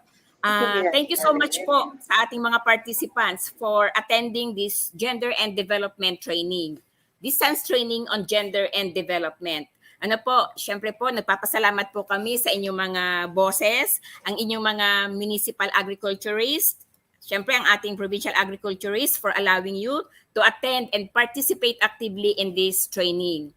Siyempre po, nagpapasalamat po kami, our heartfelt gratitude po sa ating very energetic speaker for sharing her expertise and wisdom on pertaining to gender and development, si Ma'am Maristela Maris. Ma'am, thank you so much, Ma'am Maris, for sharing your expertise regarding gender and development. Yung ating mga women empowerment, yung ating gender and equality, and syempre po yung mga pertinent laws, ano po, protecting our women. Hindi lang syempre yung mga kababaihan. Ano, syempre yung inisa-isa mo na mga policy imperatives on gender and development, yung ating RA 9710, and how to mainstream gender and development po sa mga programa po ng ating mga, especially sa ating mga sa gobyerno, sa ating mga local government units. So napakahalaga, Ma'am Maris, ang tinalakan nyo regarding gender analysis, gender issues, yung ating Republic Act 7877, syempre po, yung Anti-Sexual Harassment Law. Syempre, sino ba yung mga nakakasalamuhan ng ating mga agricultural extension workers, ang ating mga kababaihan? So, this time, makakapag-input na po sila ng mga highlights po ng mga batas na ito. Para po sa ating mga women empowerment at makatulong sa ating mga kababaihan. So, Ma'am Maris, napakahalaga po ng mga topics mo pong tinalakay. At syempre po, saludo kami sa iyo, Ma'am Maris. Thank you so much po sa pangalan ng ATI. So, syempre po, gusto ko rin magpasalamat dun sa mga ating mga participants na nagbigay po ng learning expressions. Yung mga nag-express po ng learnings and insights. Ano po, syempre, thank you for acknowledging our training as very important and very relevant po sa inyong mga ginagawa. Gusto ko pong pasalamatan si Ma'am Janilyn Espanya, syempre from San Lorenzo Ruiz. Ano po, sinabi niya yung importansya talaga ng gender equality and women's empowerment. Ma'am, thank you, Ma'am Janilyn. Syempre po si Ma'am Aidel Shelo from Irusin. Sabi niya, makakagawa na siya, mabibuilt-in niya na po ang gender and development concerns sa paggawa po ng mga programs, especially for women. So, maganda po yon. Siyempre po si Ma'am Teresa Babihes from Prieto Diaz. Sabi niya, mas naintindihan niya na yung mga laws, policies related to gender and development, yung mga concepts regarding gender and development. Ma'am, thank you po kay Ma'am Janilyn, Aidel, and Ma'am Teresa. Talagang women power. So thank you so much for really appreciating this training and acknowledging the importance of this training on gender and development. So gusto ko rin po talaga magpasalamat sa ating yung mga boss natin, sa ating mga city and municipal agriculturists for supporting you, allowing you to attend in this training. Sabi ko nga po, ang ATI ay walang programang maisasagawa talaga na makabuluhan kung hindi po sa tulong ng ating mga partners in local government units. So, nais ko pong ipaabot sa ating mga city, municipal agriculturists, sa offices, and of course, ating provincial offices, na ang aming pasalamat po ng ATI sa inyong walang sawang pagtulong, pagsuporta po sa lahat ng programs, projects, and activities na sinasagawa po ng ATI. Ano po? So, for some updates po, siguro kakabugin natin ang ating mga LGUs sa mga sa mga activities po, forthcoming activities po ng ATI. Halimbawa po yung nalalapit na po na consultation on the crafting of the National Extension Agenda and Programs, NEAP po. And of course, yung meron tayong dinadraft po na Agriculture and Fishery Extension Strategic Plan for 2022 na po to 2028. Siyempre po, yung mga masod na araw po, kukuhaan namin kayo ng inputs, may survey kami regarding kung paano po talaga natin magkakaroon tayo ng very practical, talagang very relevant extension agenda and programs and agriculture and fishery extension strategic plan for 2022 and 2028. So, yun po, para po talagang magkaroon tayo ng quality service, yung commitment, and talagang programa po sa extension na talagang nag-a-address po ng needs ng ating mga common clients. Sa atin po namang lahat sa sector ng agriculture, ay isa lang naman po yung vision natin. Ano po, talagang sa ating agriculture sector na magkaroon talaga tayo ng competent and really committed agricultural workforce. Ano po, kasama po ang lahat dyan sa pillars of extension. All government agencies, national government agencies, ang SUCs, ang ating pong mga local government units, handling agricultural extension programs, projects, and activities. Ano po. So, yun po, ika-craft na po natin yung National Extension Agenda and Programs para po ma-enhance, mabago naman yung dati nating meron na po tayong 2017 to 2022 na National Extension Agenda and Programs and Agriculture and Fishery Extension Strategic Plans na sinagawa po noon. Of course, probably with very strong inputs na nanggaling po sa ating mga municipal agriculturists and stakeholders, key stakeholders po in the extension sector. So, una nga po yung NEAP, National Extension Agenda and Programs and the Strategic Plan for Extension. So, yun po ay ating ika-craft, i-enhance. And pangalo po ay, syempre po sa mga taga-LGU, hihingi po kami ng support to lobby. Yung pong ating sinusuportahan na bill, proposed bill po yung ating, para sa atin po itong mga agricultural extension workers. Yung pong ating Magna Carta for Agricultural Extension Workers. Matagal na po ito pero ngayon po ay talagang ipupush po yan with the leadership po ng Agricultural Training Institute para po ito ay siyempre yung hingi tayo ng tulong sa ating mga champions, siyempre halimbawa yung mga online signature campaign. Yan, ibig sabihin manifesto of support sa mga lahat po, all stakeholders in the agriculture and fishery sector. Ano po sa ating mga para po ito sa ating mga agricultural extension workers. So ano po ba yung mga salient features noon? Ng ating Magna Carta for Agriculture Extension Workers. Hindi ito, bibilisan ko na kasi alam ko gutom na kayo. Pero po ito ay very relevant topic po sa atin lahat. Considering na tayo yung agricultural extension workers. So, yung doon po kasi sa proposed bill ay nandoon po yung mga pagre-reiterate ng mga existing allowances and compensation na dapat po ay kumbaga fairly na dapat nare-receive po ng ating mga agricultural extension workers. Halimbawa po yung ating mga, syempre sa mga boss, yung mga rata, yung mga daily travel expenses, di ba? Yung mga transportation expenses, overtime pay, halimbawa lang po, clothing allowance, and syempre yung mga honoraria. So yung pong mga tipong mga ganun regarding compensation po na dapat ay nare-receive po ng ating mga agricultural extension workers. So ang DA po, ang ATI ay syempre we support yung ating Code of Professional Conduct and Ethics na kung saan po ay talagang dapat ay napoproteksyonan po ang ating mga agricultural extension workers. Kabali po ron yung isang provision ay tungkol sa Training Equivalency Program. Yung AEW's Alternative Mechanism for Professional Career Development. So may mga ganyan pong nakalagay doon sa batas. Ibig sabihin po, ang ibig sabihin lang naman po ito ay yung tungkol sa conversion ng training units earned from trainings, other capability building activities, than degree programs into credited units to complete a formal or academic degree. Halimbawa, yung mga hindi natin nakatapos ng BS or post-baccalaureate programs. Ito po yung mga nakalagay doon.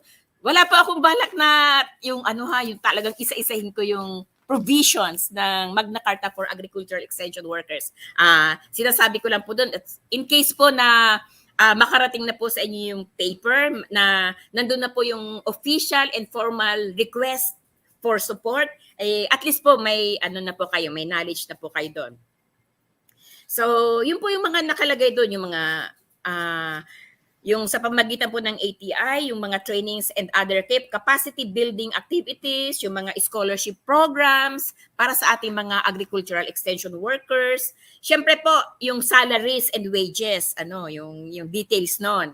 Yung mga recruitment and qualifications, siyempre, kasama siyempre yon. Pag pinag-usapan ang recruitment and qualifications ng mga agricultural extension workers, dapat ay kasama din yung mga yung mga salaries and wages of agricultural extension workers. And then, yung pong mga reclassification of position, di ba? MAU lang, tapos 80s na. So, dapat po ay may proper reclassification ng position. So, part po yun nung bill, nung proposed bill. So, yun po yung mga kung ano po ba yung mga updates na ginagawa po ng Agricultural Training Institute para po sa sector po, sa ating mga agricultural extension workers.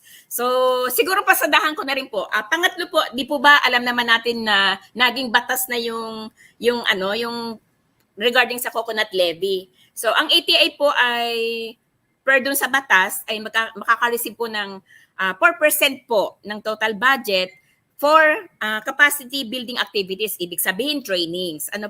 So, in support to coconut farmers and the coconut industry. So, kung ano po yung mga trainings na sinasagawa po ng PCA, magiging katulong po ang ATI sa pagtitrain po para po ma-improve yung ating yung talagang ma-uplift yung plight ng ating mga coconut farmers. Talagang madagdagan, masaganang ani, mataas na kita para sa ating mga coconut farmers. So, yun lang po yung mga some updates na alam ko anong oras na, 12 na. So, yun po yung mga some updates po na sinasagawa po na ngayon po na meron tayo sa ating extension sector.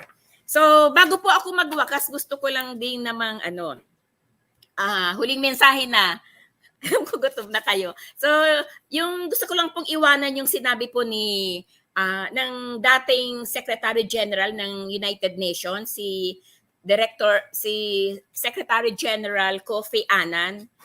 Siya po ay kasama ng United Nations, ay co-recipient po siya noong 2001 ng Nobel Peace Prize. Si Secretary General Kofi Annan, former Secretary General ng UN. Sabi po niya, maganda yung sinabi niya regarding gender equality. Sabi niya, gender equality is more than a goal. So higit lang siya sa mitiin, hindi lang siya talaga simpleng goal in itself. So sabi niya, it is a precondition for meeting the challenge of reducing poverty. So, doon dapat nag-uumpisa. Kumbaga, basic, kailangan, essential, critical, yung gender equality bago pa makapag-usap ng tungkol sa mabawasan ng kahirapan. It's also a precondition of promoting sustainable development. Siyempre, so bago yung sustainable development ng mga pag-uusap, kondisyon na po ang gender equality according to Secretary General Kofi Annan. And that gender equality is a precondition for building good governance. So yun po, kung kaya wala mo nang pag-uusap ng reducing poverty, promoting sustainable development, building good governance, kung hindi magsisimula sa gender equality. So yun po, napakahalaga para talaga magkaroon ng relevant programs, projects, and activities para ma-meet natin yung challenges of reducing poverty, promoting sustainable development, and building good governance, kailangan magsimula muna sa gender equality. Yan po yung, I'm just overemphasizing the importance of gender and development, and women empowerment and gender equality. So, sana po ay may napulot kayo sa akin. So, muli po sa pangalan ng Agricultural Training Institute ng aming Center Director ni Ma'am Elsa Parot at syempre po ng buong team ng GAD. At this point po gusto kong bigyan ng maraming palakpak po ang team ng CDMS po headed by Dr. Frank Bel Isip, kay Ma'am Melbang, aming GAD focal person, si Ma'am Melba Bonafe, Joyka, Froy, at yung team po ng GAD na nagsagawa po ng training. Maraming salamat sa napakagandang training po na sinagawa nyo sa ATI. So, palakpak po, salamat po at magandang umaga sa inyong lahat. God bless us all po. Keep safe at observe always yung ating mga health protocols. So, women empowerment, gender equality. Thank you so much. Yes. So, thank you so much Thank po, you, Ma'am ma'am. Biel, for the heartwarming message and for giving us the update sa extension sector. So, maaari pa rin balikan at mapanood ang ating episode ngayon sa ATI Bicol, #Sarabay YouTube channel. Sa ngalan ng aming Center Director, Elsa A. Parot, kami ay nagpapasalamat sa walang sawa niyong pagtangkilik sa ATI Bicol, #Sarabay channel. Learn at home at tandaan at i-share po natin ang mga hashtag na stay safe, follow strictly health protocols. Together, we feel as one, magkita-kita po tayo muli. Diyos, mabalos po sa Indoga Boss. Bye.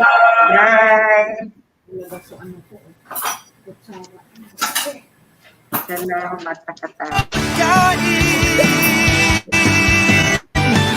Sa buong bansa.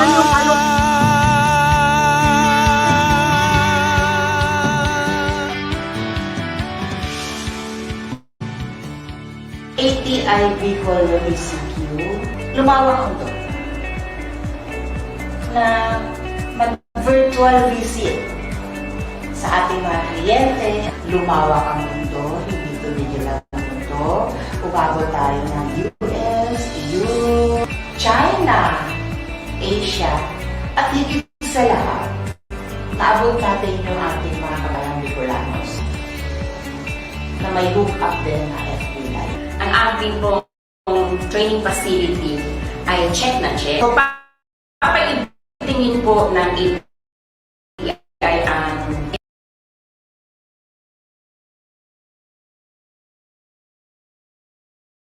information services namin. Dahil hindi na po pwede ang face-to-face, so gagamitin natin ang power ng social media. Sa magsasaka, angkop sa kanila ang radio broadcast, sa ating mga extension workers, syempre, with internet, online training. Nadaanan ko yung word na sarabay, tapos nag-struck siya sa akin. Tapos tinignan ko yung iba't ibang meanings niya. All together, togetherness, magkakasama. And I think it's actually a perfect Bicol word for teamwork.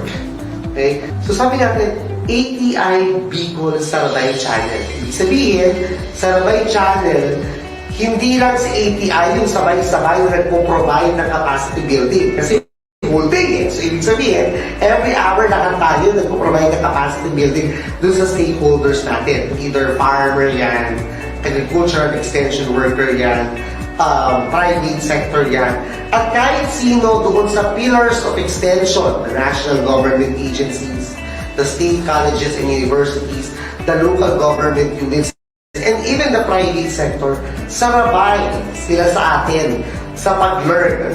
Sarabay na natututo sila sa pamamagitan ng blended approach. To meet their targets, kailangan ng collaboration. Despite na ISS ang lead, dahil online platform ito, ang cast hindi pwedeng ISS lang. Magbigay ng pangunahing training o pagsasanay at extension services sa larangan ng agrikultura at pangisdaan. So, ito talaga magiging challenge sa amin from developing the contents, shooting, video editing, hanggang sa pag-promote ng aming mga programs. Patuloy pa rin po ang ating mga pagsasanay na susuporta sa ating RISE program. Actual na training na 3 days para sa mga partners na 15 participant. Ang focus ng High Value Crops Development Program o HVCTP ngayong taon ay Urban Agriculture Program na kung saan nakapaloob dito ang pamamahagi ng starter kits. Matutunghayan po natin dito sa ating Sarabay Channel ang iba't ibang kasanayan at pamamaraan ng organikong pagsasaka. Beekeeping, mga skills training para po sa ating mga kapatid na katutubo o ang ating mga indigenous peoples. Sa regular program po ng ATI Bicol, tatalakayin po natin ang trainings o pagsasana on capability buildings and logistics skills. Ito naman ang abangan natin sa livestock segments sa ating ATI Bicol sa Rabay Channel. Tayong talakayan patungkol sa pakain tulad ng teknolohiya ng feed innovation. Pag-uusapan din natin ang patungkol sa sakit at kalusugan ng ating mga livestock animals at ang mga pamamaraan para iproseso ang produkto mula. Ang biyaheng LSA ay segment na produkto sa namin ang mga innovative extension modalities ng ATI Bicol. Sa Information Services Hour ng ATI Bicol Facebook Live, ipapaabot namin dito ang mga kaalaman, lalo-lalo na yung mga kabataan ay interesado sa agriculture.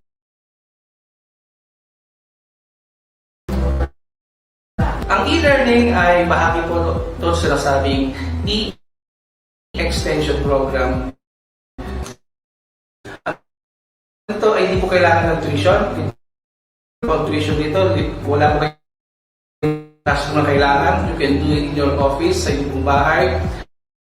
At sasabi niya dito, you can learn at your own pace, at your own place. At sa procurement and supplies, medyo magbabago yung ano namin sa procurement. Kasi kunti na lang yung mga requirements na supply kasi wala ng face-to-face. Medyo mababawasan yung requirement ng mga activities. Under sa new normal po, yung mas magiging cheaper yung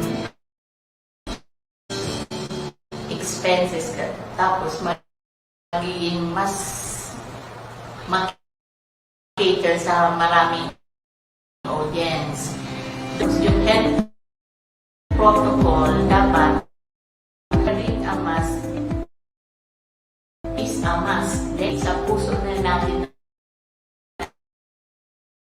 na lagi tayong maghugas lagi ng Right on top.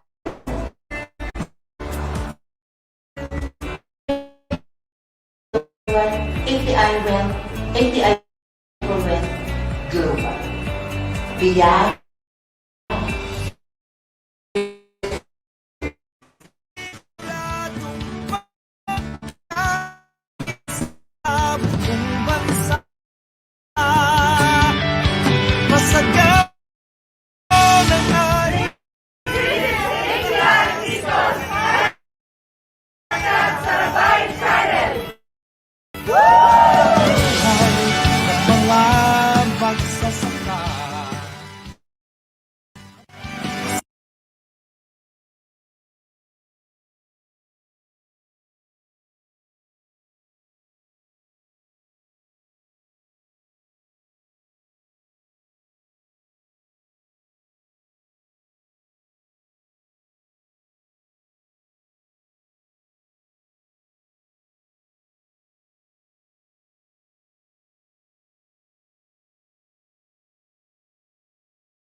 Ngayong April 30, tara na't kilalanin natin ang mga Bicolanong bayaning magsasaka.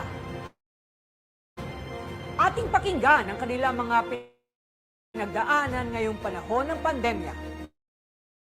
2 oras ng talakayan kasama sina Carlito Aquino, magsasakang sa ng Ocampo, Camarines Sur. Rosini Obligacion, National Outstanding Rural Women mula sa Ligao City, Albay. At Liboy Quibral, Provincial 4-H Youth Leader ng Camarines. Kwentong magbibigay inspirasyon at ideya sa malikhaing pagsasaka. In Digital Agriculture presents mga bayaning magsasaka, ani ng tagumpay. April 30, alas 10 ng umaga, hatid sa inyo ng DA-ATI Bicol.